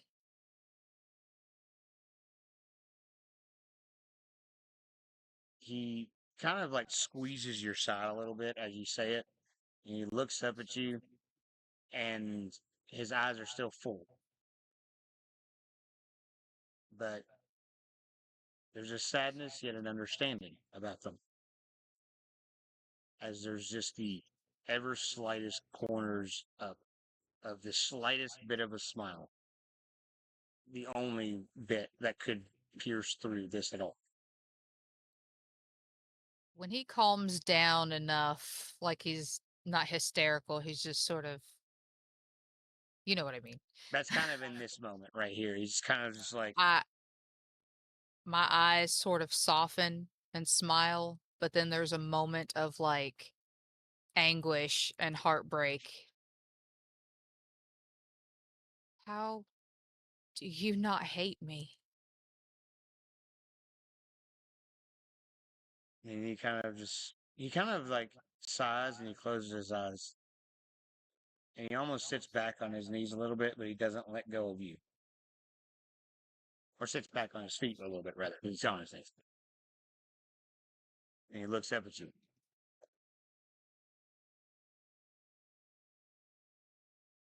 To be honest, I more hate myself for hesitating to make a decision, making the decision that you made.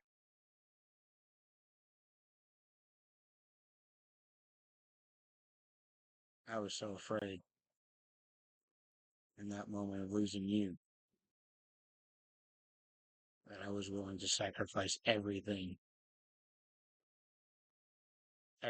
for it. And in that moment, you chose something way bigger than that.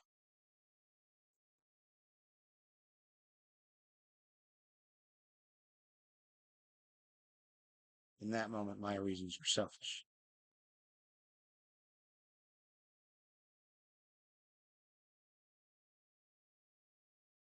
So I are don't. mine.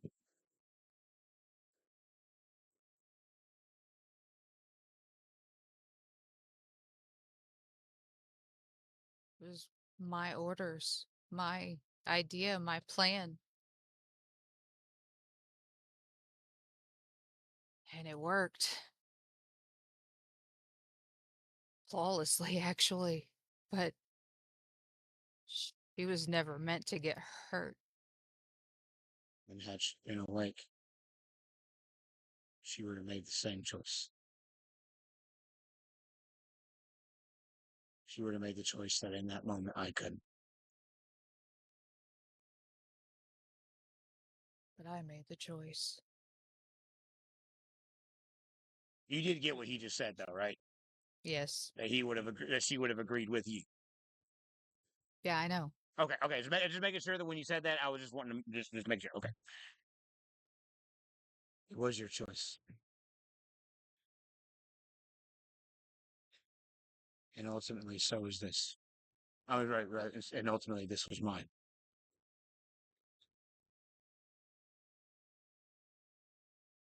But she trusted me,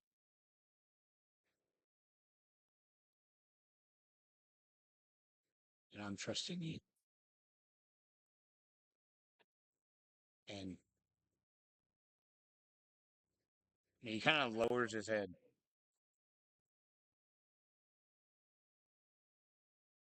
and and there's a quiet for a moment before he looks back up at you. He kind of squeezes your sides a little bit, and he says, "I'm sorry. I'm not the boy. I'm sorry you didn't get back the boy you lost. But if it wasn't for her,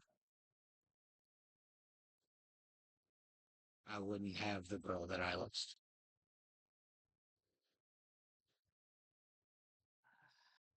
I'm definitely not the same person I was.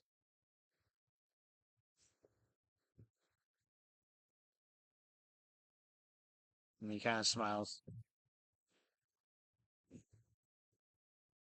Well, you could at least fixed your clumsiness a little bit. Well, And as he says that, and you laugh, and you get to say that, he continues now. He kind of takes a big sniffle, but he just stays quiet and continues going now about readdressing your shoddy staplemanship, or rather, at least the cleanliness of it. why wouldn't she come back?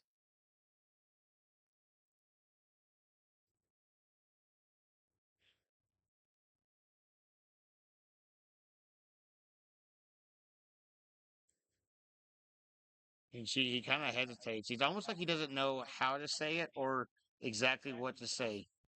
But he takes a moment before.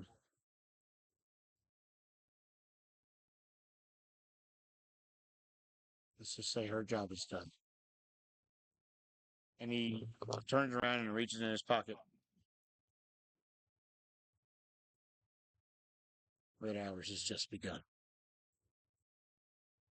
As he holds the thumb drive there for a moment.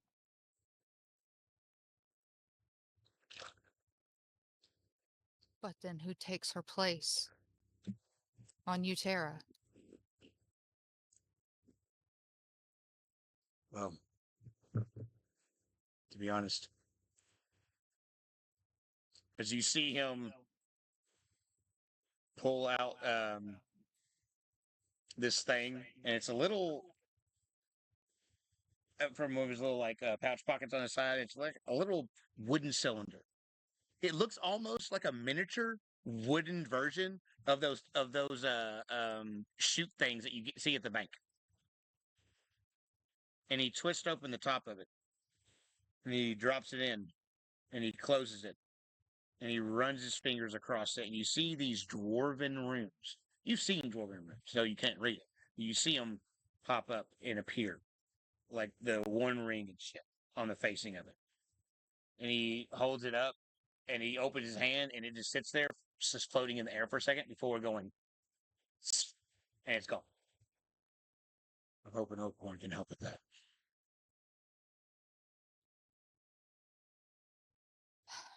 Well, I don't think we'll be very welcome at the summit. If they even still have one. Well, I think right now we just need to take it one night at a time. I don't know about you. As he continues to work on your wound, I'm really tired. Yeah.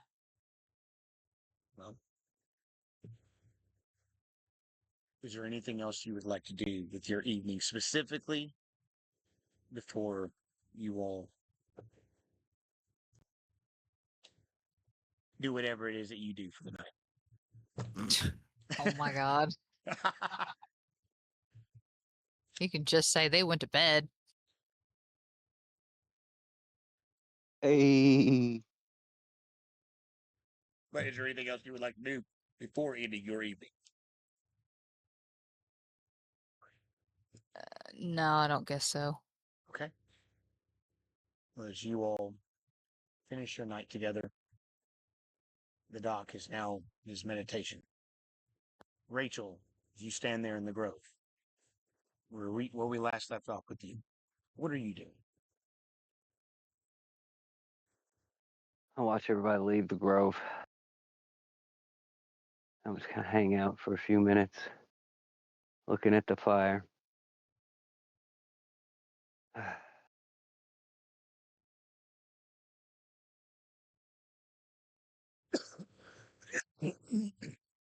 After a few moments, I head out of the grove. If there are any troops left that were following anybody, I'm gonna send them home. I'm like, all right, you're off for the night. Be gone. And then I'm gonna head downstairs Okay. to the deep roots to where we left our guest, I believe she called him. Mm-hmm. Did you descend the stairs The Vauldrium see you once again. You now have a mark of rank, anyways. So when they see you, also recognizing who you are as well, they've seen you come here before and know who you are. They let you pass into the prison, and you send to the bottom depths of it, to the very last hall, the very last cell. There stands Mossy Scale with about a 6 foot. I'm 6 foot. That's a 6 inch hole punched into the stone walls.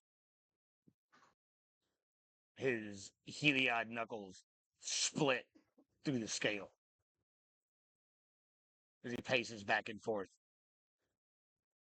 like ignorant to your presence at the moment.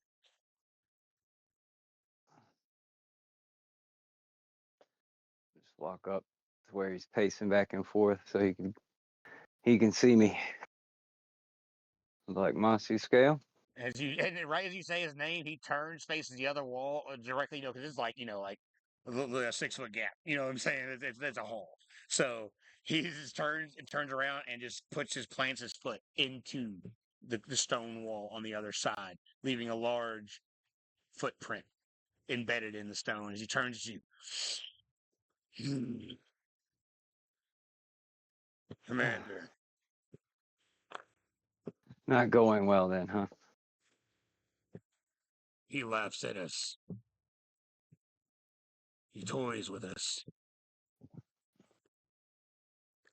Honestly, if I weren't under strict orders not to do so, I would. Well, Well, what if I were to give you orders to do otherwise? and he kind of looks at you. By whose authority? No one's, my friend. My own.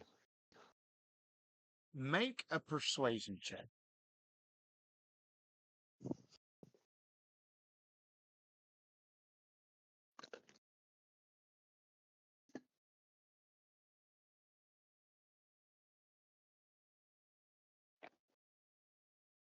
11. Takes a big deep breath. You see his shoulders slump. I'm sorry. My duty is bound.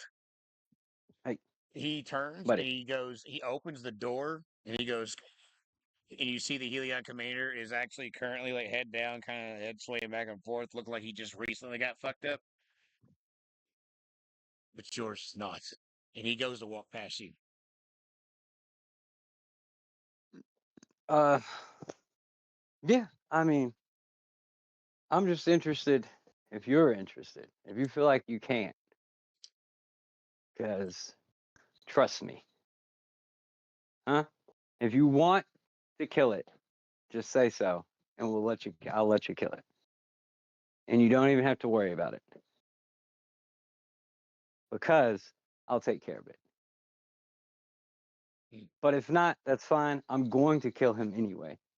Like, for the last time. And the door's open, right? Can you hear me? His head, like I said, he looks like he just got fucked up. So even if he can, he's not really he's not able to pay attention at the current second. Okay. Well, too bad. And Musty Scale looks at you and he kind of lifts a little corner of a smile as he kind of looks down at his hand, and it's like it's fucked up. It's even like you can see it's trembling. He's broken probably every finger in it, probably up to like the elbow. It's probably shattered as shit. You can see like as you kind of look over at the hole in the wall. It's a lot bigger than his fist, so he's hitting a lot more than just the space that he right where his fist makes. And Right. so he's kind of lets you just keep the door shut and the record clean. Okay. And he walks away. Okay. All right. I'm gonna walk into the cell and close the door. I'm gonna walk up to the commander. His head's down, arms still up I'm like, about the chains. I'm gonna tap him He's, on his chest and be like, "Hello," he looks up at you. in Heliod. I'm like, "Hello." He starts just spouting Heliod insults. Things for Heliod for little person, but it's obscene. Shit like that. Sure. I'm He's missing a lot of trying teeth to see. too, like a lot of teeth. Like, Rachel is very calm and moving very measured. Okay. It's Okay. unusual, but I'm not sure he would know that. But we have met several times, Mm-hmm. and I'm gonna just feel like I thought we were past all that as I start to walk around him, and I'd like to look at him and see he's still secure and everything, right? He's He still, ain't yeah, up to nothing. he's still chained on, but you can definitely tell he's still keeping that eye on you. His gaze is always on you. As much as he can turn his head towards you, it is on you. So, I just wanted to make sure you were awake for this. If I'm honest with you, buddy, your stay with us has come to an end, but uh, unfortunate for you, I will be carrying out your sentence this evening, and I've just had like the worst week. So Uh, you'll understand if I don't make this easy for you. he Unless there's smiles. anything you want to tell me. He smiles. You all think he's so fierce. While he's talking, I would like to plant growth a spike out of the ground into the bottom of his mouth. Just like straight from, like, okay. It just Just, shoots up like 5 feet. just He goes, stab him in the mouth. I'm like, hey, my man, well, don't start with the insults. And I'm going to use my druid craft as I bend the fucking root back down to the ground, pulling okay. him and his face towards the ground I will until say he's pulled pot. he's gonna make a strength check, and he's gonna try attempt. It's gonna be a disadvantage though, because of the circumstances. He's tied up, and you're using the spell in conjunction, and you're not tied up. As he is restrained, he's at disadvantage. He's gonna try to make a strength check. What is your spell save DC? Spell save is 8+ modifiers. Uh huh. 8, 14, 17. 17. Okay, that's a natural 8 for the first roll, and a natural 4 for the second roll, as he just goes shink, and suddenly it pulls as far as his arms will allow before the spell is now at this point pulling on his jaw down, and the chains are kind See, buddy, of jangling. I need you to make a perception check, as he is now struggling violently against it. His oh, massive, huge buddy. jaw giving a perfect anchor that won't rip off unless he were just to loosen that jaw. Like it's that Heliod bone, so it's locked in a good spot, like you would catch a good fish under that lip, dog. Like it's Yeah. on there, unless that fish decides to give up, right? That is not letting go, Mhm. and so he is locked in, but he is fighting to move. What's your perception check? 21. 21. You see there is a segment of plate right behind the base of his skull. It is in the shape of a diamond, though it is Oh, longer in the top and the bottom pieces, the parts that go up and down his spine, than it is the sides. They seem to be anchored perfectly into a section of scales, but they don't look natural. They oh, don't look a part of his body. while he's thrashing out, I'm like, what is this? In Heliod. Everything I say to this Mhm. creature is in Heliod. You see his eyes look towards you, but as it's pulling, he tries to, but he can't make actual words. Fair. As I'm going to pull out my knife. Correct. The dagger of annihilation. I'll pull out my Tonto. And I'm going to stab into the back of his skull next to this thing Go ahead and and make try to start. to Go ahead and make an cut it attack off. with advantage, and I just want to see what the obviously. Actually, no, I would say because of the attack auto hits. Okay. Roll damage. Realistically, he is. I mean, it's all. And for all intents and purposes, with the, I would say roll critical damage, and tell me what the total is. So just roll double the number of dice, right? Or Yes. roll and then No, double it. roll, The then number. double it. Yes, sir. Roll, add your Okay. modifiers, double. So 15. 15, so 30 or No, well, 15. it's my dad. It's 2d4 plus Okay, 5. gotcha, So gotcha, I gotcha, rolled gotcha, a 5 total. So 10 plus the 5. So 15. gotcha. All right, so as you stab in, it gets under, and you see and his entire like body seizes up for a moment because whatever's in, the way he seizes, it's within because right below the base of the skull, it's directly connected to his spine. Mm. It was really in there, buddy. We keep stabbing and trying to cut. I'm like, And as you can do, you? it takes a minute as this thing's embedded, and you have to actually get around and start getting through the scales as whatever this is has been purposely placed. This is not this is whatever this is, it's made of alloy. And as you're digging and digging and digging, he just keeps seizing and trying desperately to move, but with every cut, with every prod, it just seizes him up more. And then suddenly you get a little bit of a break as you get around all the flesh around this thing. And his chest is just massively going up and down. Mm, mm, mm. And I was able to break it free. You get a little bit of a pop as it's like not free, but there's like a little bit of like that last little bit of tissue around the exterior kind of gives way. Oh, it gives way. I'm like, okay. I'm gonna start to wipe my forehead a little bit with my bloody hands, and He I'm still holding is, on to you it in see, one is like hand. he's struggling to like at this point because of the pain that was just going through directly to his spinal cord. You can see his eyes are on you. There's no there's not fear, but there is anxiety. Yeah, And he I kind of bet. his eyes are like on you, like, and there's rage as he just traces you as much as he can with now his eyes only. Still Ah, trying, much weaker now to guttural, gurgle something. got you. Take me a little second to take a breather, look at him. I'm like, yeah, I told you. And then I'm gonna start stabbing into it again and try to finish breaking it out of his head. Do me a favor, go ahead and make a strength check for me.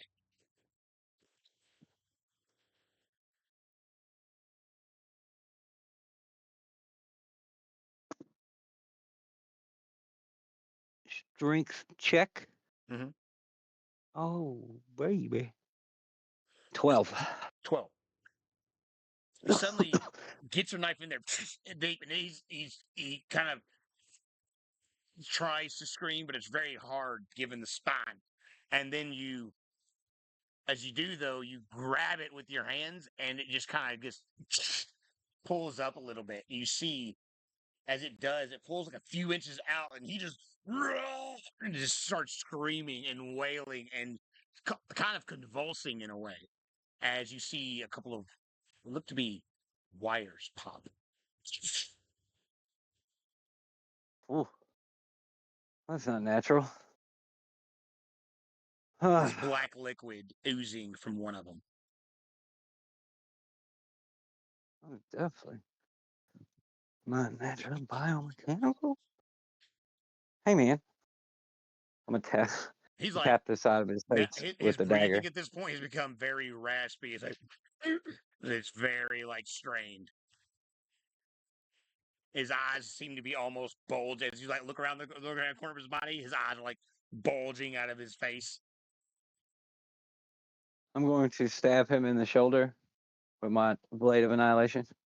As I just like leave it there. Like I'm just setting it down like you stab it into a table when you go to grab something else.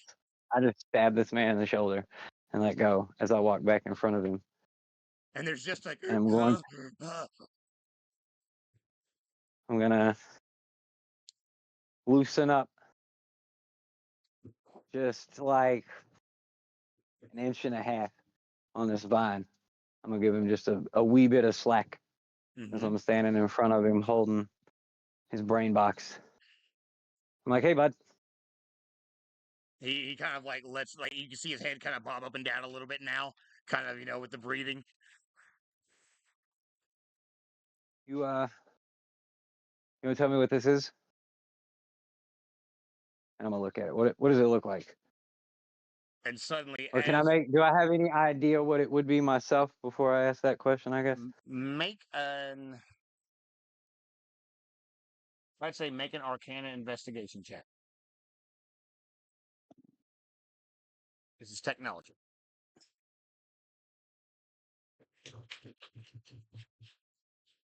Oh, 0 by tactical advantage on investigation. I would like to use that. Oh, for a big point, 2 for a total of 15. Okay, that's not bad. What you can tell, you're not sure what exactly it is, but based on how it's in his body, this is some sort of implant. Like there are implants, like a lot of pilots get them. You're like, nah, nigga. You Terrans, okay, whatever. Like they're big on it. Like a lot of their pilots, and especially people that operate like their mechs and certain things that they have, like certain types of Right. technology. They do have like certain types of neural implants, things like that, and it is an emergent technology, especially with technomancy. However, you ain't got one, but from the looks of it, No. this looks like probably an implant of some sort. Got you. But I wouldn't know any what kind. Can I tell if it is now? It doesn't seem to be on. Did it look like it was on when I pulled it, before I pulled it, as You saw opposed to no now? sort of like Was there any light like or anything. light or No, buzzing or no anything like lights or that? anything. It just looked like all mechanical parts, but no sort of like Okay. LEDs or anything like that. But I do need you to make a Nothing like a dexterity buzz saving on. throw with advantage. Oh, we win. That's 19 or oh yeah, natural one. So 19. You said saving throw. Mm-hmm. 28. You easily see what he's doing. And suddenly he just takes a big deep breath as you see molten light come from his throat. As he takes his biggest deep breath as he can and goes to exhale. As you can feel heat I would emanate and start to well up in front of your face. I would like to just leap straight up and over this motherfucker. Okay, as you do, and you just leap over Like, him, just fire. As it kind of, as it just doesn't come out, it comes out with a force for a split second. But immediately, that was all he could muster up was just that initial, just a quick burst as a little bit of molten magma also spews out and splashes across the metal door. And he just starts coughing up, and a little bit of more kind of falls out of his mouth, burning the side of him as it kind of rolls down his body. I'm gonna jump again and punch him in the fucking scar I just made in the back of his head. He And then I'm gonna grab my struggles to dagger. even make a noise. I'm gonna grab my dagger out of his fucking arm. I'm gonna walk back in front of him again, looking down at this fucking burning on the little sizzle on the floor.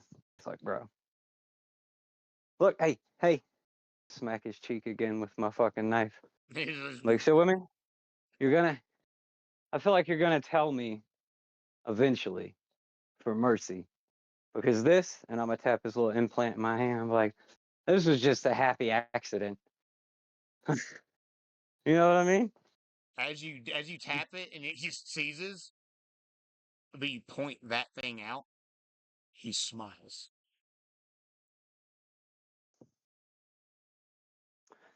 Smiling. What's got you in such a good mood?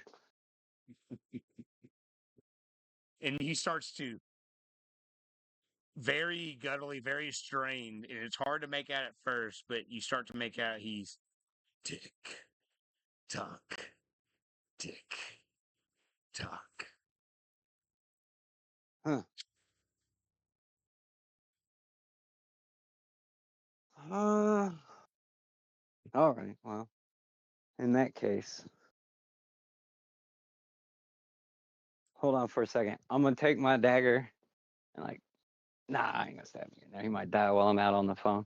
I'm like, wait here. Don't go anywhere. Hang out. As I turn around, I'm gonna walk outside the door.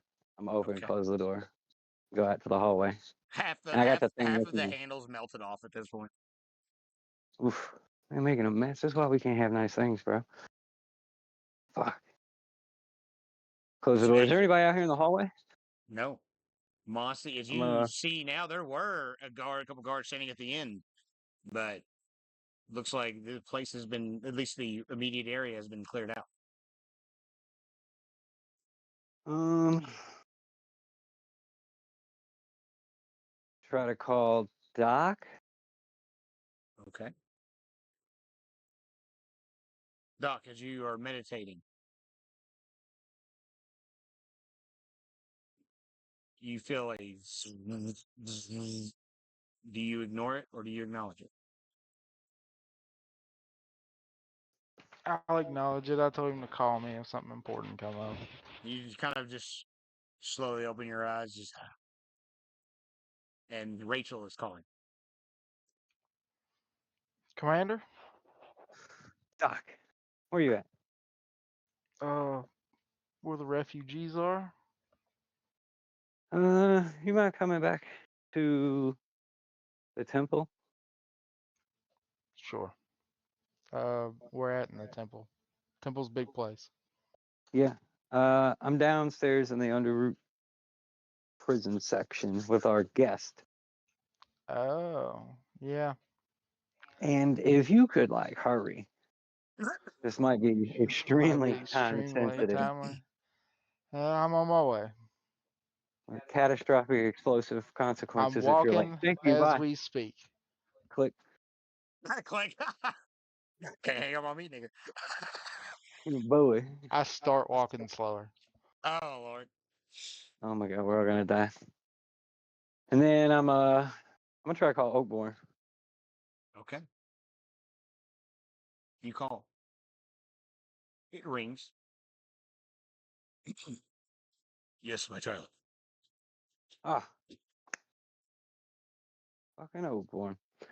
Uh so I dug this thing out of our guest head, and I think you should come look at it. Do you know anything about metallic implants at the base of the skull, top of the spine, I'm s- hidden I'm amongst the scales? I'm sorry. I must admit you've caught me at a loss here, my child. Where are you? What? Oh wait, who did I call? Oakborn. Oakborn, my man. Wrong number. I mean, This this nigga meant to dumb call phone. Mossy Scale. I meant to call. Yeah, I meant to That's call. great. I'm like, well, oh, Oakborn. My bad. My bad. I didn't dig anything out of anybody's head. Hey, blessed are the three. Click. Oh shit. Let's go. was I'm amazing. a, Clip that. I'm a, yeah, I call Mossy Scale. He actually answers a little bit faster than Oakborn did. He's Commander. You have something for me? Oh my. Uh, yeah, this is Mossy Scale, right? Yes. Okay. Hey, brother. Uh, you want to come back here real quick? I've got this thing, an item from inside of our friend, some sort of implant. I'm not sure what it's for. Do you know anything about those being common at the base of the skull, top of the spine? Potentially explosive and dangerous? Um, are people Because use I pulled it out. are people use implants for many things? I couldn't say what this one may be for, but just give me a moment. I'm getting this hand Yeah, addressed. absolutely. And then I've got somebody on the way, so just keeping you apprised. Roger. Okay. Click. Yeah, I was like, wait, what? Click. How long does it take for the doc to get downstairs? How how long would Normally, it it take normally me? it would take you probably from here. It would take you 10 minutes or so because it's a lift and it's just a short 5 minute walk. It's like a 5 minute walk to the lift, 5 minute walk from the lift to the prison. And about that. I'm not really gonna intentionally start walking Okay, slow. I got you. I got you. So a few moments later, are you inside the cell, Rachel, or outside the cell when Doc arrives? So I'm gonna like tie the two wires together and stab my dagger into the door outside the door and hang the implant on the door, Oh, you and I'm gonna pulled get a the piece of entire thing paper. out. Yeah, Okay, so when you did, right? just Did FYI, I not pull? no, you pulled it a couple inches out, and then a Oh couple no, no, wires that snapped. motherfucker's in my hand and stuff. Yeah, Okay, these then wires never are mind. snapping. I thought it was When you snapping. pulled it I was out, coming all the then way out. Yeah. no, when you pulled it out, then it pulled out like a foot long tendril of connected parts that all seem to have like little segments that would look almost spaced in ways that in your imagination you're like your imagination would like look at a vertebra and see where they would attach to, like. And so but it's like a foot long and it's obviously dangly and ropish, if you will, but it looks like you just pulled that out of his spine. Oh, And when you did, damn, that's when bro. when you did, he went completely limp. So I didn't know your intention was to pull it completely out. So that changes a Yeah. couple things because now I will say though you could still have all of the exchange was the same. We'll just say that before you left out, you took that out with you. You say, you know what? Fuck it. We'll say that whenever he spewed that lava, you said mm and took it all out, especially when he was smiling about it, right? And so when you did Okay. though, it pulled all of that out, and he went completely limp. He still can look at you Okay. with his eyes, but he's no longer moving. Only his lungs seem to be moving. Okay. But he's breathing Yes. and looking. Yep. But he seems I might have paralyzed him. First glance, yes. Okay. Okay. But go ahead. That's fine. I'm gonna step out and make a call. Then I'm gonna tie some of that wire off or like loop it, wrap it around, stab my dagger into the door so that that little implant's hanging there Okay. on the outside of the door. I'm gonna take a piece of paper and stick it up next to it and write "might be a bomb" and point a Okay. little arrow Okay. and just smack that on the door. Okay. And then I'm gonna go back inside. Okay. You're inside. Moments later, you show up, Doc, and as you walk down the hall, you see there's no one there. But at the end, there's a door. There's the steel door, and on it, Rachel's dagger wedged in with a odd long device. It looks like like a centipede almost in the way its shape is, with this large diamond-like head if it had one. And it just comes down in these long tendrils, and it has all these wires and prongs and lots of chunks of meat still attached to it, and it's very bloody, obviously. Um, Yeah. I immediately know where this came out of. yes, it is. Like I said, you as you look at it, you're like, the if it came out of a body, it would come out of a spine because how things are segmented. It's just your knowledge of anatomy and knowing that these are humanoid creatures. Your best guess would be like, okay, this came out of this dude's spine. But other than that, obviously, first cursory look, you have no idea what you're looking at. Obviously, some sort of implant. Uh, that I see where he wrote it's a bomb. Maybe a Yeah, bomb. yes, you do see that. Obviously, yes. Okay. Uh, I'm gonna check it out for a minute. There's no sound coming off of it or anything like that. It's just, in your hands, it's just a flimsy, floppy, tubule thing of wires and electronics.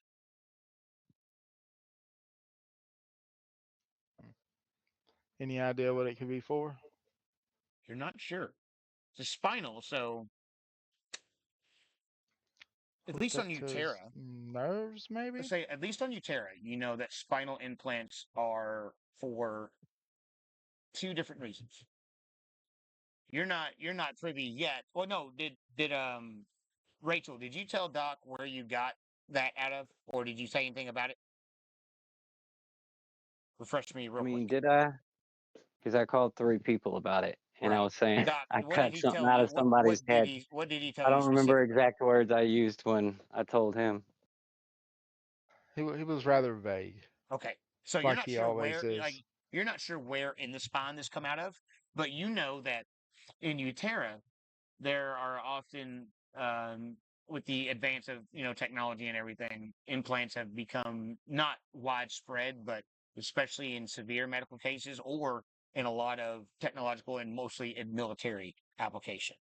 But you have seen cases where people have had spinal implants, especially for things of nerve damage, restoring mobility, things like that, and whatnot. And also, the nerve is, I mean, the spine is also a direct connection to the brain. And so things have been used to have, essentially spinal implants being a more safe and, at least in Utera's theory, is that it's proven to be a safer place to put an implant that goes into the brain rather than actually putting it in the head. Connect to the spine and then, connect to the brain versus connecting to the brain directly through the skull and risk, damaging the brain directly. And so so you've seen implants like that. So it could be of one of those two purposes or what other purposes Heliod may use these implants for. I'm gonna crack open the door. Mm-hmm. I'm like, Commander, you I summoned am. me. I'm like cutting this Heliod when you open the door. As you do, he's not moving. Heliod's not moving, but you just see his eyelids like looking at Rachel and like his eyelids twitching. As I'm like slicing some of his scales off, and I'm like muttering to him. My ears perk up. I'm like, "What? Oh, doctor!" Stab him. Like, come in. I'm gonna We walk were just in. waiting for you. I'm gonna approach him, and I see him he's just Campaign went limp dark. hanging there. I guess What'd you say? campaign been dark. I said the Heliod's just limp, Yes, being he is. held up by the chains. Yep, he is just being simply held up by the chains, and you can see his And a eyes root. are able to track you all, and he is breathing, but he is otherwise unmoving. So, Doc. Did you pull that out of his spine by chance? Well, yes, I'm like cutting a piece of his arm, and I'm gonna bring my dagger up and like tap the spot that I dug it out of on the back of his head, and be like, "Yep, I'm gonna right here." I'm gonna look around at it. I'm gonna check out. Uh, yeah, definitely come So, out the spine. correct. I knew that. And it's Before I right at ripped the it out, base of his skull. he mentioned tick tick or tick tock or tic tac. I'm gonna look at him. Be like, which one was it? Nah, Just Pharrell is looking at. he he implied time. Now I don't know if it's that thing pulling it and disconnecting it might be a bomb, or if they knew where he is and they're coming to get him anyway. But I just figured, you can check things like that out, right? You could tell me what that is. Yeah, I spend a little time, take a look around, check it out. About a little time, I figure something out. Okay. Now before you do that, can you read minds, right? Yeah, Can you tell me if he can still feel this? And I'm just like stabbing the guy lightly. I'm a I'm gonna detect thoughts and see if I can tell if he can feel it. As you do, all you hear is "Rah!" in his head. I think he can still feel it. Perfect. Then if you don't mind, I'm gonna continue what I was doing. Let me know before you finish. That could be a few hours. Do you need something? I'd like to keep a piece of him for myself. Do you want to keep a piece of him? I'm gonna look down at his face. You hear this guy? Which piece? Uh, physical piece and a not so physical piece. What? I'd like the body for some experiments, and I'd like to try to take a piece of his soul if I can. Oof. Well, Deny him the satisfaction of going to that bastard god of his, you know? oh man, that's fucking twisted. Uh, And fuck them. okay. They want to eat your people. I know, right? And you So, and you actually hear like teeth chomp suddenly in your head for a second as like the thoughts kind of come through just briefly. Oh, you really thought you were going to get to die and go to your god? Oh, no, no, no, sir. No, no, no. well, see if that thing's a bomb, and then you can come take a piece of his soul. All right. I'm going to go out and really check it out, and I'm gonna make sure it's not a bomb. Put Rachel at ease a bit. Okay. 1 second. You identify that shit? Okay. So what would you like to do?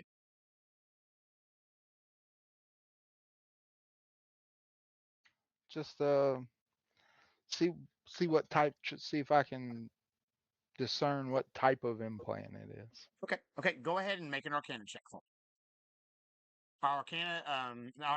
Really, it'd be. Go ahead and make an Arcana medicine check. So it's an Arcana check using your medicine modifier, since you have you've seen implants before.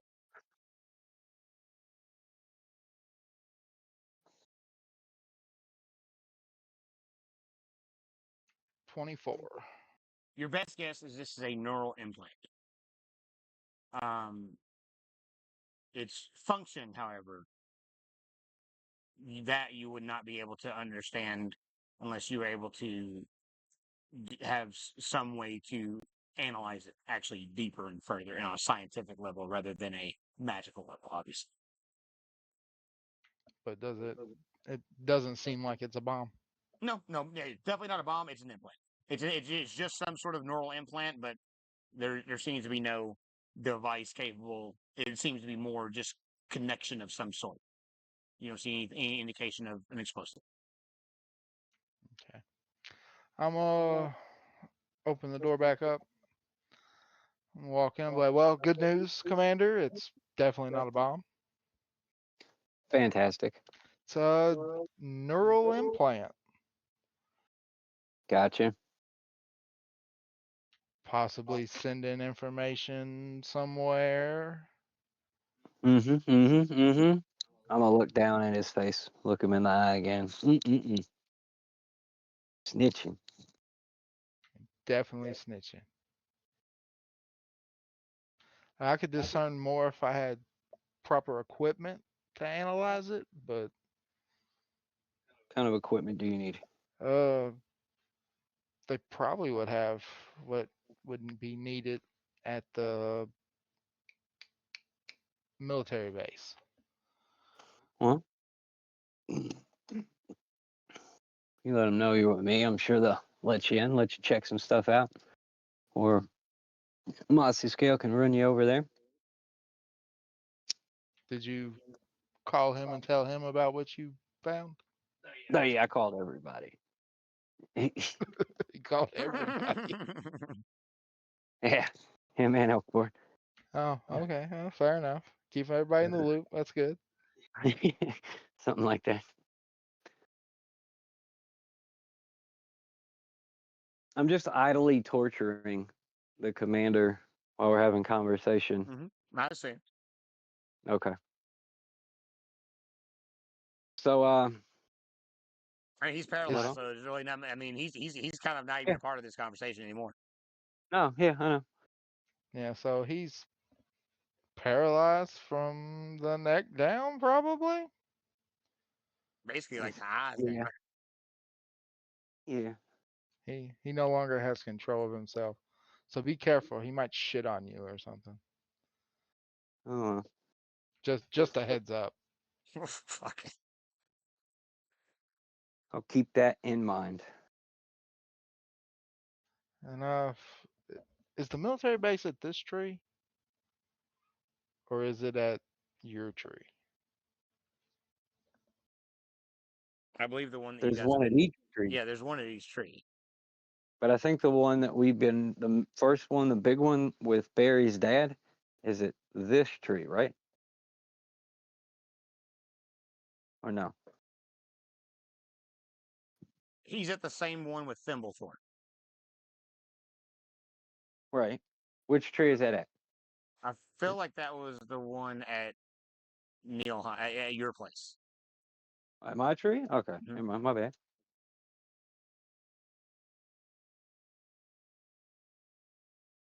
I mean, their military installation here. We're parked here up at a like base, a sky bridge, man, a sky fucking barge. They might have a lab. Like it's a military installation that hangs out above the Capitol. There is probably amongst the branches tons of outposts and research centers. Like this is the biggest tree in the world. If you're gonna be able to find stuff, you'll be able to find it around here. And like I said, we got Mossy Scale to point you in the right direction. We've got credentials to check that stuff out. You have your refugees could point you in the right direction. They've lived here for a while now. They might know some stuff or have some things or know have made friends with people with stuff. I don't know. Yeah, we can. I only really work on ships.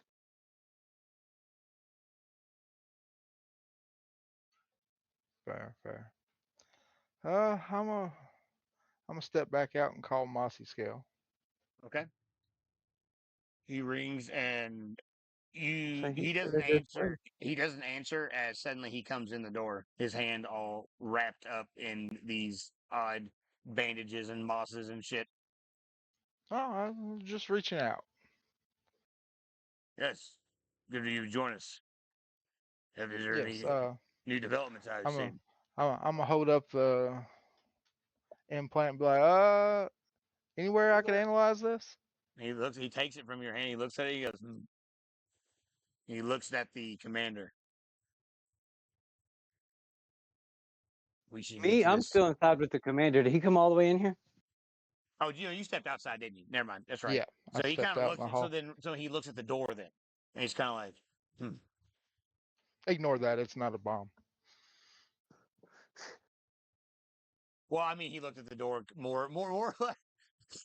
It was more or less just kind of looking in the general direction where the commander is. But yeah, he would have seen that note, huh? He's like, what the hell? But he's like, we should get this analyzed quickly. Come with me. Lead the way. He leads you back through, or rather, Rachel, what are you doing? Are you just going to continue doing your torturing? Uh, looks like the doctor left.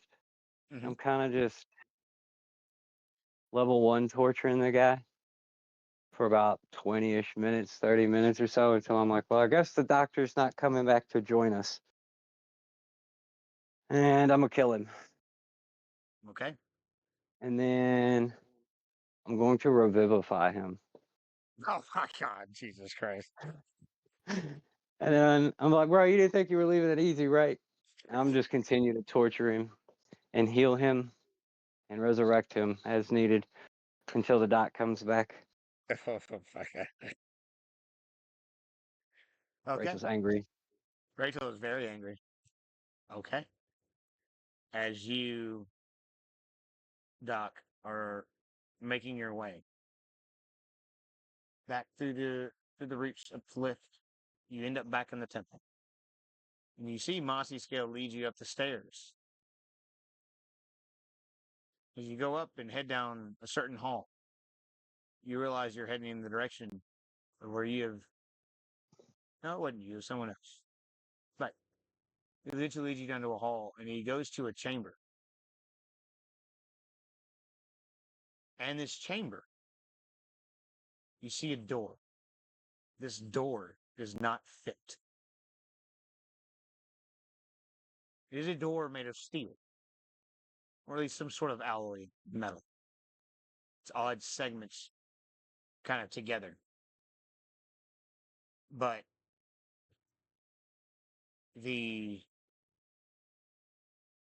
tree seems to form naturally around this door. And suddenly you see Mossy Scale walk up and put his hand up on what looks like a panel that seems to also be protruding out of the um of the wood facing. However, it's not it's like the same sort of metal base as the door. And he puts his hand on it and it lights up a purplish hue. And then suddenly these doors and they slide apart. And he steps in. I'm gonna follow. He steps in Looking around. Like, what the fuck? and you step onto what looks like definitely not like you've seen today, but make a make a history check for me.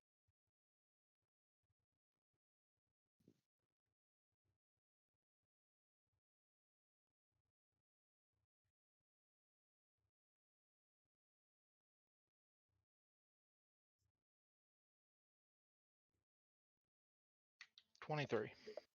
23. This is the hull of a ship, a Heliod ship, but a very old Heliod ship. And inside, it's been completely converted into what looks like a purely living space. But it's all of its old Heliodine elements are infused with Voshran culture. The bed being Voshran, the furniture. And as you walk in, you notice a hologram floating on one end of the rim near what looks like to be kind of like almost like a makeshift altar of sorts. But next to like a living space, what looks like to be maybe Mossy Scale's like living room area. And then you see there's also behind this area a whole huge station of all these different electronics and technology, none of which you've ever seen. But also the general amenities that you'd have. This is, as you now step in, it hits you, oh, this must be Mossy Scale's quarters. But as you see the hologram, is a hologram of something you've never personally witnessed. A female looking, a feminine, very feminine looking reptilian. Your best guess has to be some sort of Heliod. And a small, very tiny. So the one is small, or it's the one and No, a small one? one and a small. Okay. Sitting next to each other. Only their upper halves.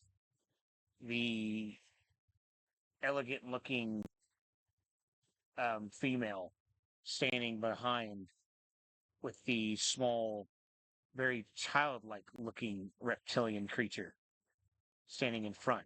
And as you enter in, and right as you see it, his hand waves up and the hologram disappears. And he goes, "Bring it here. I should have something that could at least hopefully take a look at it." I'm gonna approach and I'm looking around as I walk up to him.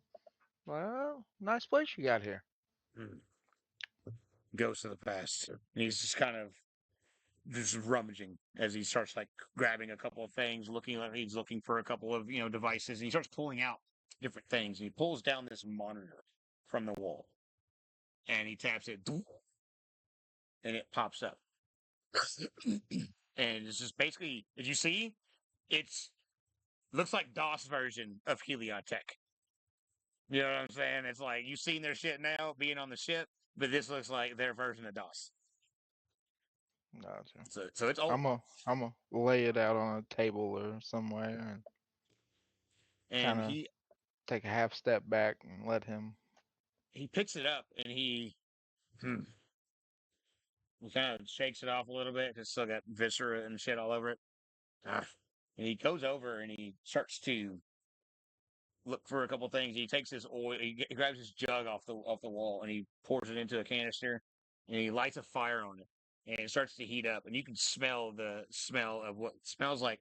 It almost gives you this the reminiscence of like a hot motor oil, and he sets it down into it, and he pulls it out, and it comes out clean, like C-3PO did when he came out, and he brings it over. Come on, I might need your help with this. Do you read Heliod? Anything I can do. Can I read Heliod? Yes. Currently no, but I can make it to where I can. Okay. Well, just because everything you will see is about to be in Heliod as he boots it up, and you can see all the Once I symbols see are. that, I'm gonna throw comprehend languages up Okay. so I can. Your eyes flash that ethereal green, and suddenly the letters. You look at it for a second, and it's almost like the Matrix for a moment, and then suddenly letters, Heliod symbols start turning into Terran letters, and it starts to form itself into common. This is definitely not, as you can even look at it and tell, and you start to comprehend. Oh, this is definitely an old dialect as well, like not not a modern dialect, just specifically. But as he kind of pulls out a couple of little devices and wires, and tries to like, see, kind of studies it for a second. Your eyes may be a little bit better than mine. You see that diamond at the top? Yeah. One of the things that we're bad about is being very innovative with at least our designs, not very creative. Look for a seam around that. If we can find that, we can at least hopefully get to the internal workings. Because hmm, if it seems more advanced, but it still seems, if my memory serves me correctly, a rudimentary neural implant, which my guess is its security protocols will be the problem. But you just have to hope that it still utilizes the same structure. So go ahead, see if you can find a seam there. Be delicate with it. And he hands you this little, like, kind of like, looks like almost like a screw, like a flathead screwdriver, like a little curve to it. Mm. If you find it, just pry it gently, really gently. It's on a pneumatic seal. It is easily broken, but not so easily broken. So, if you use too much force, it'll scramble everything. And whatever this is, that could lose it. Whatever, I'm not sure what the outcome will be. Okay. Okay. So, You think we'd be better off trying to like hack it? this is step one. Okay. I'm gonna I'm gonna check it out and try to. Make a medicine check for me. I actually give you advantage because he's giving you instructions on how to do it, and he's kind of giving you guidance, if you will. Not actual guidance, but advantage. 25. 25. You kind of work your way around, and you find a spot where you kind of feel it naturally sink in a little bit. Like maybe some of the wear and tear, some of all this torture may have given you a little bit of a pry up, and you just give it a pop, and you hear, and it just pops off. And there you see there are now what looks to be electronics. It looks like some alien circuit board with weird wires and tubes actually filled with liquid running through it, and little tiny blips of light. Yeah, shit. Okay. Yeah. Hope you still got a little bit of that juice left there, Doctor. We might need it. And he starts to grab a couple of things, and he pulls down another couple of wires and tubes, and he connects a couple of them to the circuit board. And he takes a big deep breath, and he takes his nails and he pinches down, and he clips one of the tubes as it cuts off from the liquid that was holding it. And he grabs these tweezers and grabs and pulls open like a drawer and finds some sort of like little band of metal and kind of like pinches these like thick tweezers that are almost like pliers around it. And as he does, he pinches it around the hose and he lets it out. Okay. Power to my ship is obviously long gone. Doesn't even have an engine anymore. But if my hope is correct, you give a little bit of that little magical essence I know you got up in there. Little borrowed energy may just give us the trick we need. And he points over to this little generator, and it's like old, and it looks like the receptacle for where like an old power cell might have been. Just give a Okay. shock to that. Not too much, please. Just enough. Should be okay. All right. I'm gonna walk part of the way over. I'm gonna be a few feet back from it, and I'll hold up my hand and I'll mutter some things under my breath, and I'll focus my Zion energy. Just go ahead Uh, and make just go ahead and make one last check for me, please. And for this one, we're just going to say, what is your spell casting ability? Intelligence. Just make an intelligence check. 16. 16. Not bad. As you shoot it in, the DC was 15, so wasn't hard. Just using your own magic abilities. We want to make sure you didn't, overload and fry the circuits. As you shoot it in, there's a pulse, and suddenly there's and just enough as the lights flicker on, but then it goes. It's good. And everything, but all the computers and the electronics and everything, and like an emergency light stays on overhead. But all like the washer and stuff still is already there. But all the internals of the ship, all those light up to life. You're like, what the fuck? And then it just shuts down back to emergency power as it just hums. That's all we needed. Okay. And as you do, suddenly the down the spine or down this tube, suddenly the segments go of light. This red, almost like hard light. Very, very light, very faint, just barely through the seams. As suddenly his screen just starts going crazy like the Matrix. And when it does,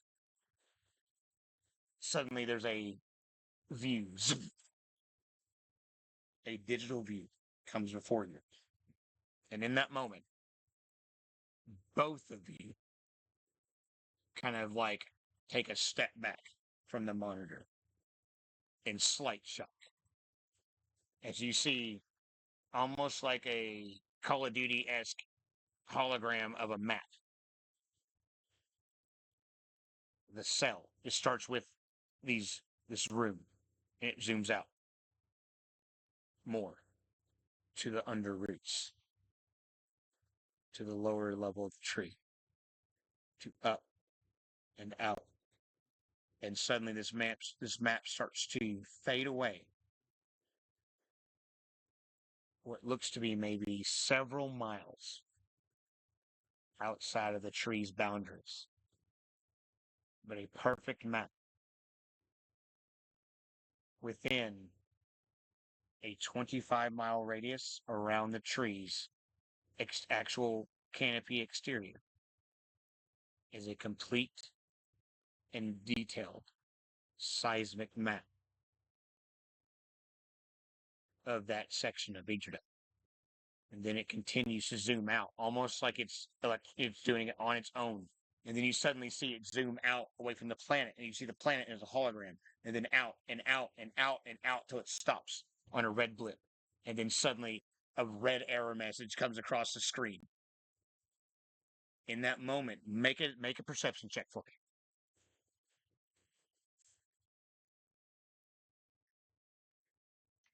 16. 16. Okay. You see what looks to be dated coordinates, like in real time. But in that moment, your perception isn't fast enough, but you see that it's counting down.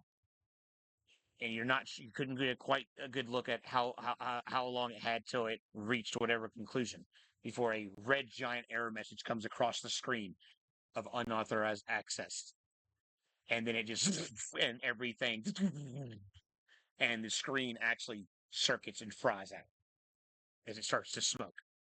And the device just, as it explodes, not explodes, but erupts in a static of visible It was electricity. a bomb.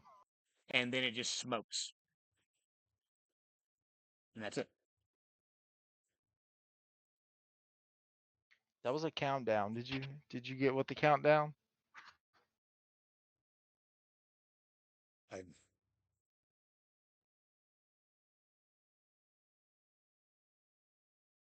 he sits back. And he kind of turns around. And he paces back and forth for a moment. And then he kind of sits up.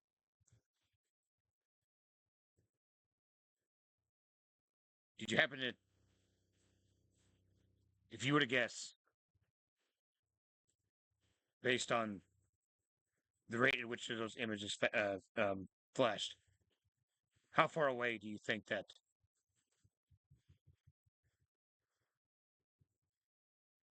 red icon was? How far away would I think that red icon was? Would say it's probably not. He does ask the question, but your experience probably wouldn't have a great idea. I mean, it was so fast. As he kind of continues to pace,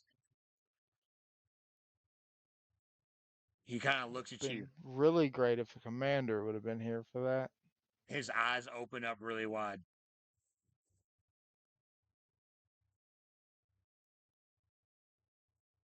And he goes, "It's a phantom strike." And he runs out, just runs out of his door and out and down the hall he goes. Uh, 2 seconds later, he runs back in. Come the fuck on! I'm coming. I'm coming. I'm gonna make my way. I'm gonna call Rachel.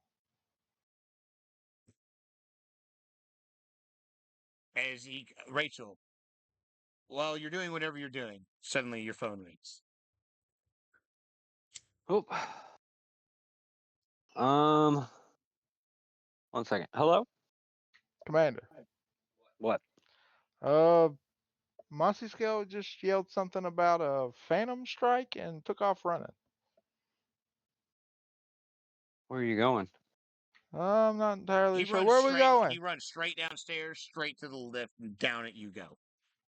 Oh, we're headed towards you. Okay. And he yells to the We're phone. here. He yells to the phone. How long? How long? How long? How long? Bay? So, what? How long? Bay? He just How yells long that. what? He's kind of a little frantic right now. He's just like, tell him how long, or ask him how long.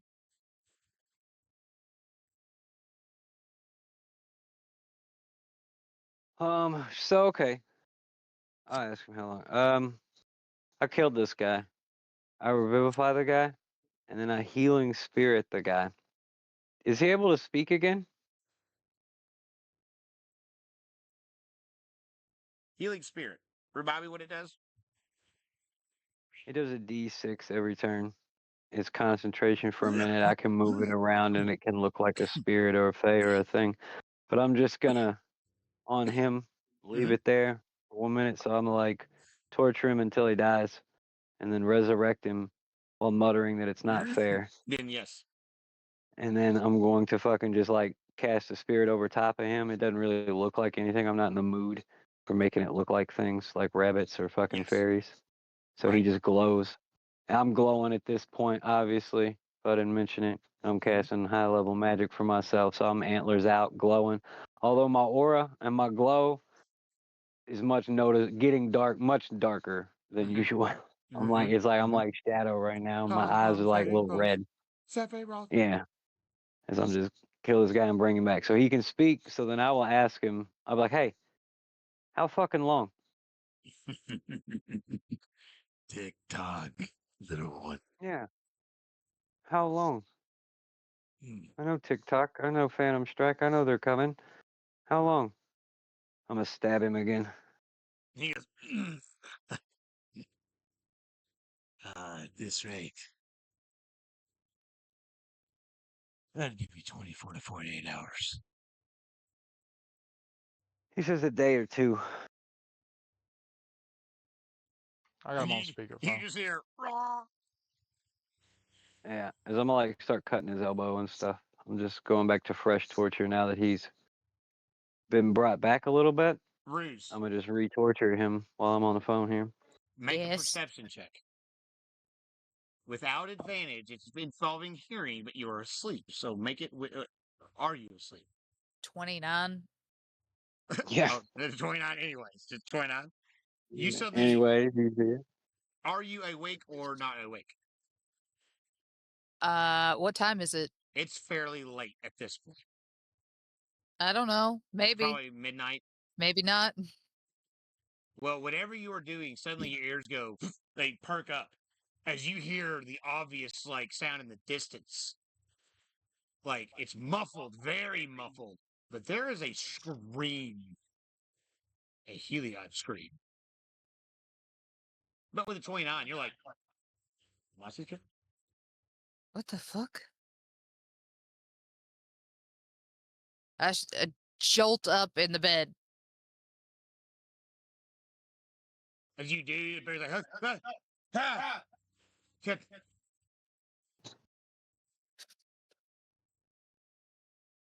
Uh, okay? What the hell? He's got a um, gun in his hand just for no reason. Just fuck. it's fine. It's fine. Just go back to sleep. I need to run out for a second. Can I borrow your vehicle? We Ubered. What? We Ubered here. You what? They called vehicle. They got y'all got taxi. Uh, Teehee. You're about like you know 3. what? Okay. You know what? Is there like a room attached, a balcony, a place I can step out? Yeah, there's a front little like balcony porch area. Okay, I'm gonna step out for a moment. Okay, I'm gonna step outside, shut the door, and call Rachel. your phone rings. I'm in the middle of cutting this guy's elbow. As I'm still on the phone with Doc. No one hung up as far as I know. I'm like, oh Doc, Oh. hold on. I'm getting another call. I feel like I'm popular. And all you hear is Yeah. on your And ear. then you hear, oh, Yeah. Oh, Lieutenant. Commander. Is that Yes. Mossy What Scale? are you? No, Oh. Is he no. still there? That's our guest. Yes. I heard him screaming. What? She heard you. I'm gonna look up at him. I'm like, they heard you screaming, man. Like, what are you doing? It woke Sorry me about up. that. Woke her up. I'm gonna stab him. What's going Um, on? the handling our guest. Do you need help? Nah. Do you want to help? What happened? I thought you were gonna get rid of him. I'm working on it. Did you Then, find oh a well, Did you find a tracking device? well, probably. Probably. Uh, Probably. yeah. Oh, you know what? You might be interested to know. There's like a day or two until they get here. Who? The Heliod. What? A day or two? I'm gonna Yeah, say that like ridiculously loud. A day or two? yeah, right. I'm gonna stab him again and be like, "You said a day or two, right?" Yeah, yeah. It was a day or two, 24 to 48 hours.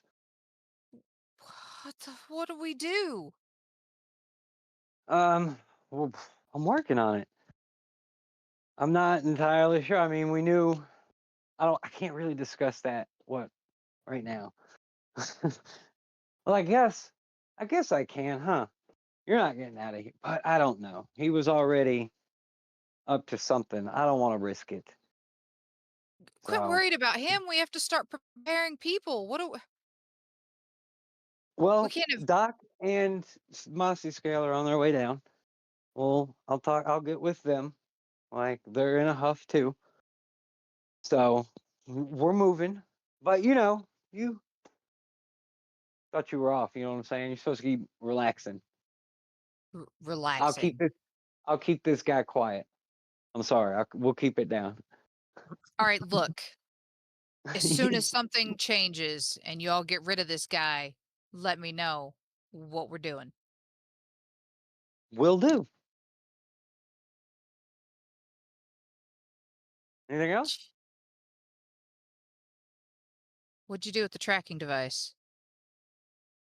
Doc and Mossy Scale were inspecting it, and that's where we come up with the timeline. So they, I assume, turned it on. Turned it on.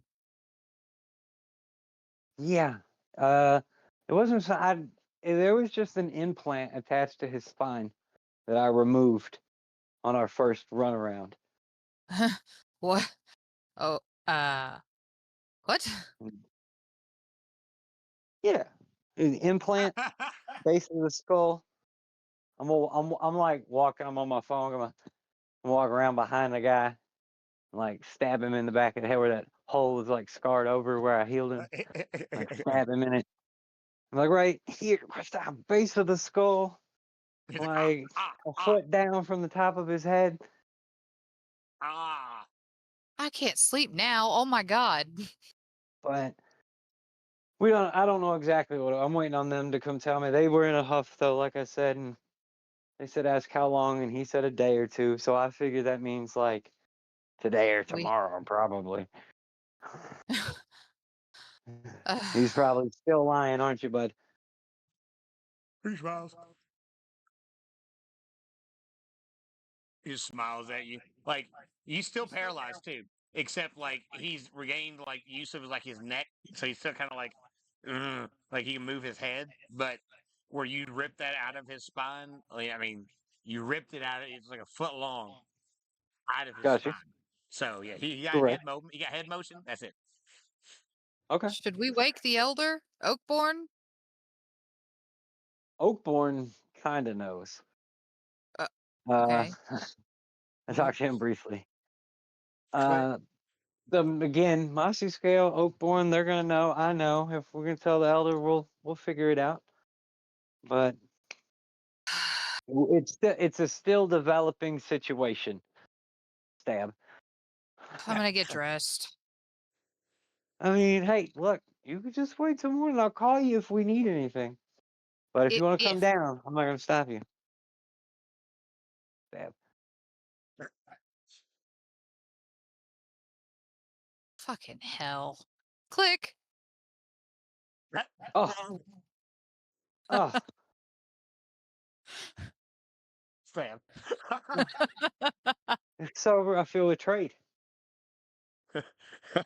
I frenzy stabbed this motherfucker. I'm like, this stupid bitch fucking hang up on me. I'll walk back inside the room, Grace is over obviously looking extremely disgruntled. And I did say some words like extremely loud, Yeah, so I yeah, don't know like if he heard anything. he's like sitting up in the bed right now, like rubbing his eyes, like still got a gun in his hand. He's like,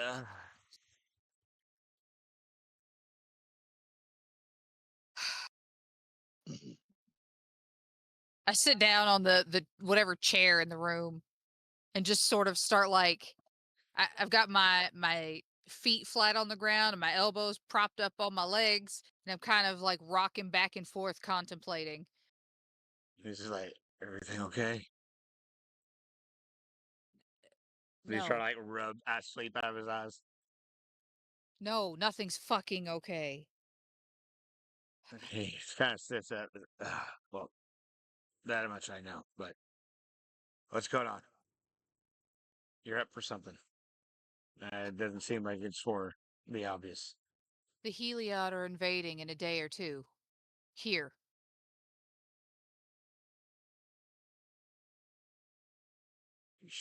Are you sure? We have the Heliod commander from Shadon here. Shit. He's being tracked. They're on their way. Well, what information do we have? What do we know?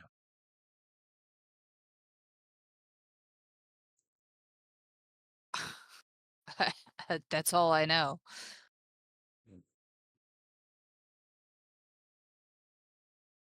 I don't speak Heliod, so they don't really involve me in these interrogations.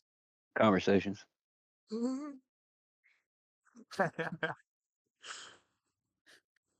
Well, I guess right now you need to ask yourself, is this something you can deal with right now? Or is it something you're going to have to wait and see? um I don't know. I don't know how people normally do these things. What do I know? I'm a fucking thief. Well, I'm assuming this involves your friends, right? Uh, at this point, I think it involves the entire planet. I mean, what's going on? Okay. You're up. What are you thinking you need to do right now? I don't know. Should I wake the elder? Do we alert the military? What do we do? We're being invaded. Okay, how do we know this? Lots of, uh, You have not told him that you said you have him here, but you haven't told him that you tortured him, ripped out an implant, or nothing like that. they found an implant on him, I guess, that showed them what, I don't know. I don't know, because he didn't tell me everything. What do I know? You Well, I mean, know that I found the implant and that it was given to Doc and Oakborn or Mossy Scale, and that they deduced a timeline of an invasion in 24 to 48 hours. Or it said that, right? They determined invasion that they were, or rescue party or invasion, whatever you want to call it. And the torturee, mm-hmm. said 24 to 48 hours. Okay. I'm gonna just relay that so I don't have to repeat all that. Okay. All right. So your guys are down there with him right now. Yeah.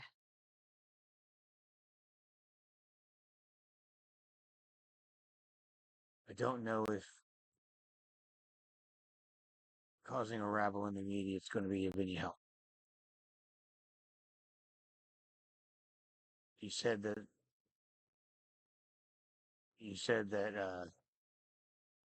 you're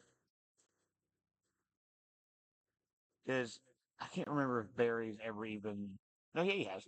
You said your big friend is down there with him, right?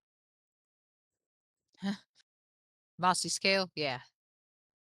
Well, I mean, I feel like if anyone knows what to do from here in terms of who to alert, it'd probably be that guy, right? I guess. Well, do you trust them to handle the situation at least as it stands, or do you feel like you need to do something?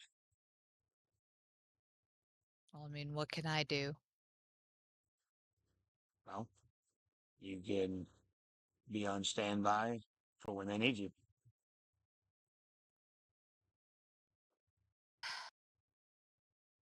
Sometimes our skills are limited, and we got to rely on others. There's no way I'm gonna be able to fall asleep.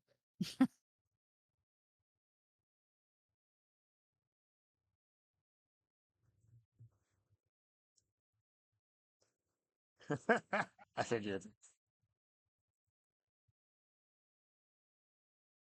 When I text a DM.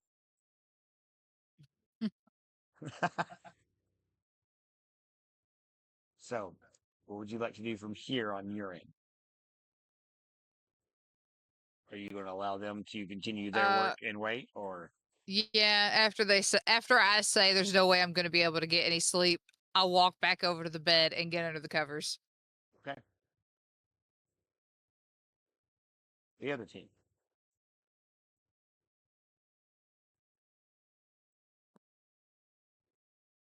Doc and Watson Scale, you all enter in as Rachel stab, stab, stab, stab, stab. Enjoying yourself? I'm gonna stop and look at you. My fucking shadow war, and I'm just like, stop glowing. I'm covered in blood. And Monster Ah, Scale, What? he actually walks past and runs straight up to the guy. He grabs him by the jaw and he kind of lifts his head up towards him. He's like, "How many?" And he kind of he smiles. Things have changed since your time, old man. And he just kind of like shake. He kind of like throws his head to the side and kind of like scoffs off a little bit.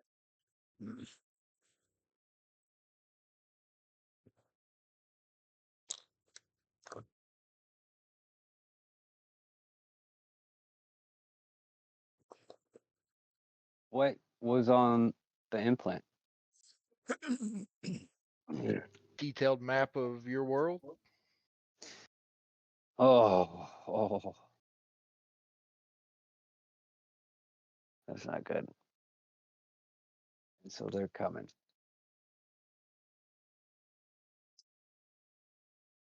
Is it everybody, or is it just an assault force like a rescue for you?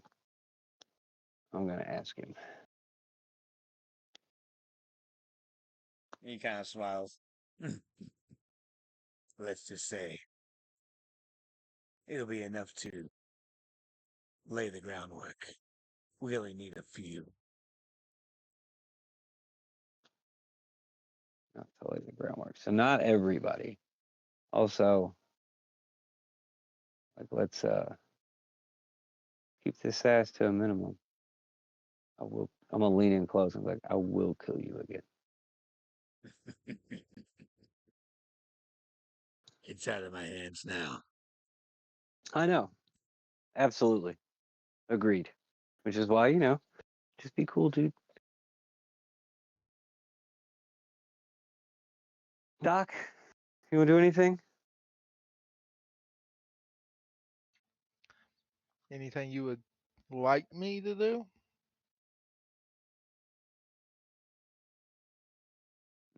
No. Can I have him? Yeah? You gonna kill him? Yeah. You eat his soul? Not quite eat it, but yeah. Well, Any information we need from him from this point, or are we just kind of done with him at this point? They're coming, and either he's not going to know any more information, or he's just not going to tell us. he's certainly not going to tell me. I'm gonna look back at him like, "You have anything else to tell? You want to tell me?" He just smiles. Yeah. But Mossy Scale, anything else you have?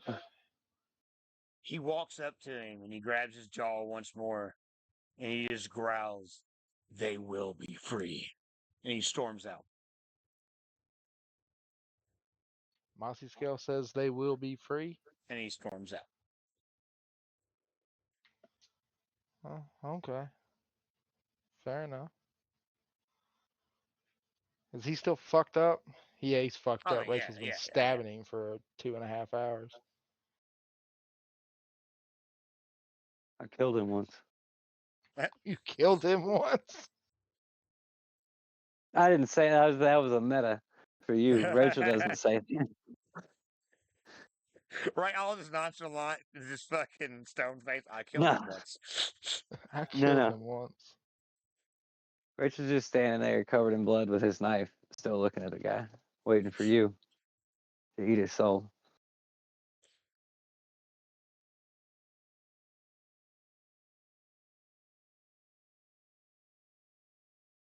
Don't you already have a body of a Heliod? No. This one's all used. No. What about all the Heliod we've killed?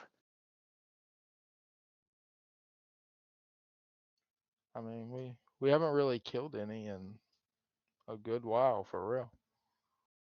The last ones was the aphid, right? Other than when we fought him. I guess. She got one of their bodies. Your fucking people took them A lot of people took them. Who? at the base camp when you brought them to the ship and they tore it apart. Remember? The base camp when I tore the ship apart. When it lost the tracker beam. I'm talking about his people. His people they took them off the ship. I don't know what you want from me. I want you to do something, okay? Go ahead. You're up. I'm gonna I'm gonna walk up in front of him. I'm gonna cock my head a little bit. I'm gonna reach into my bag of holding. I'm gonna pull out a lantern. Okay. I'm gonna hold it up. I'm gonna mutter some words in Infernal. And I'm gonna cast Soul Cage, Okay. which will let me snatch the soul of a humanoid as it dies. And it lasts for 8 hours. Okay. Okay. And at that point, I'm gonna hold out my finger, and I'm just gonna say die, and I'm gonna cast Finger of Death. Okay. All right. As you see the life begin to drain from his eyes, you suddenly see this his body like his body kind of drain in, but as it drains in and kind of becomes the skin becomes tighter and the eyes go kind of like that ghostly color, that opaqueness. His soul seems to like begin to like levitate, almost kind of hover just above his skin as it suddenly begins to be stretched and pulled until it gets ripped from his body and these bars around it. And then a like almost like bell like steel ethereal cat just And he just kind of looks around like, and he looks back at his body, and he looks at you, and you can see the rage. But he goes to scream, but there is no sound.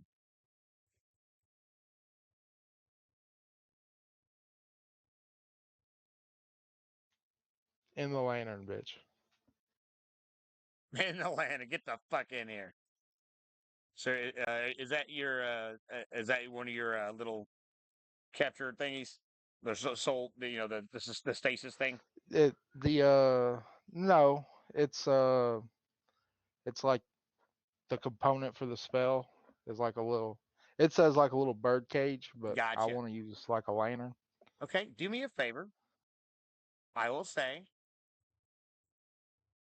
that while it is currently in the lantern, until you have a permanent place, you will have to retain concentration.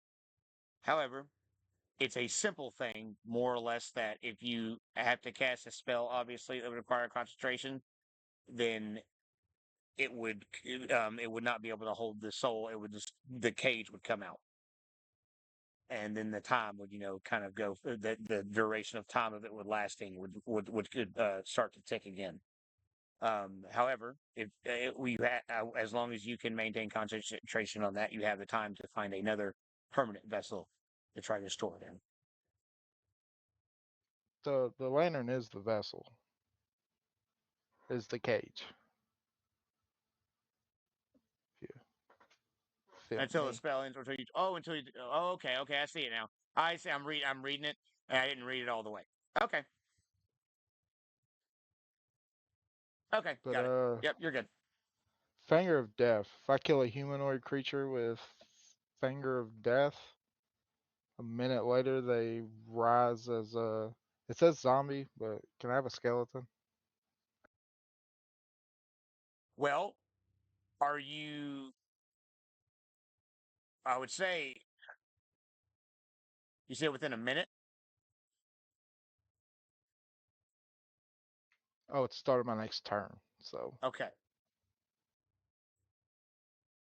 Well,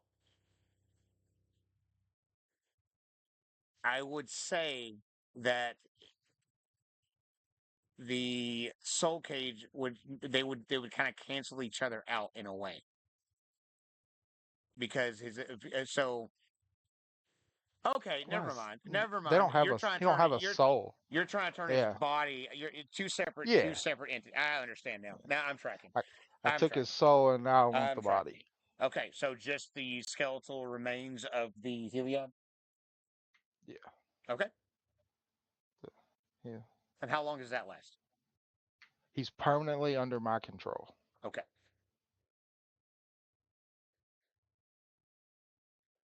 All right. So once he wakes back up, I'm gonna smile at him, and then wow, I'm gonna unleash a dark aura around me as my shadow grows, and it's gonna engulf him and take him and suck him down into it. Which one? The skeletal body? Yeah, yeah. Okay, got The soul's in the lantern. it. Got it. Got it. I All got it. right. I'm just holding it. Okay, got it. And so as you see, as you witness Rachel, as the body kind of collapses down once it dies completely, and the soul gets trapped into this lantern. As he gets pulled in, and you kind of look at this soul sitting inside and kind of screaming at you, Doc, but making no noise. And then you see the body completely, go limp. But then suddenly, a few minutes later, it just starts to kind of twitch as the head rears back. But when it does, almost like a snake skin, the skull pulls out of it with like viscera and flesh still kind of attached. And then it just What pulls the itself fuck? out of from the spine out, and then just kind of stumbles there as it turns towards the dock, just kind of twitching a little bit as it kind of looks at you with almost undeadly hunger Me? before it suddenly and gets pulled. Mm. into the dark shadow as it just you pulls into this dark energy. Just gone.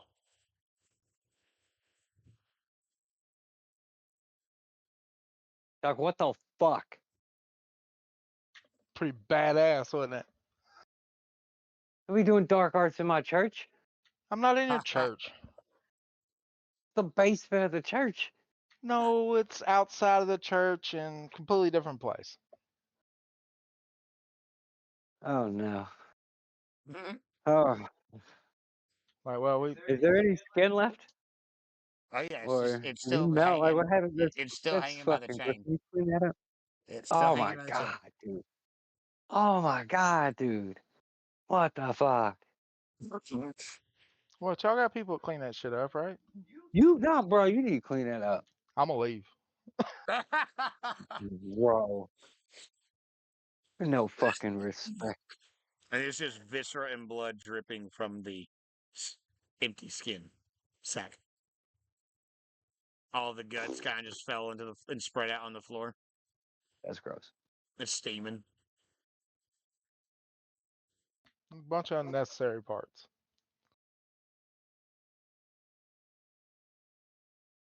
I guess I'm gonna start to leave. I'm gonna hang out with that. That's gross, man. Okay.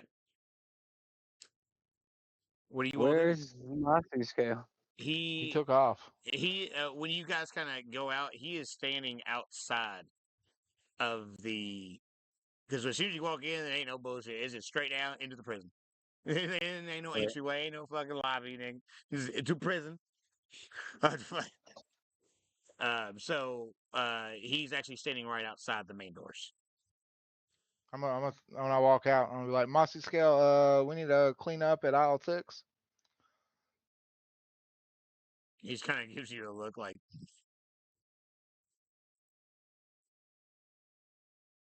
Um, it's done. He's done. Hmm. What now?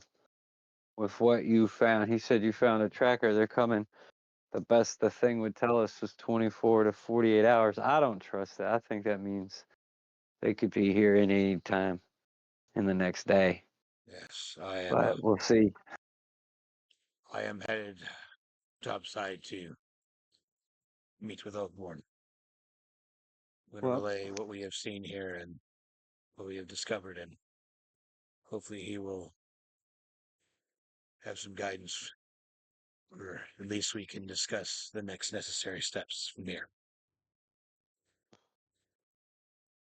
okay. Well, shall we?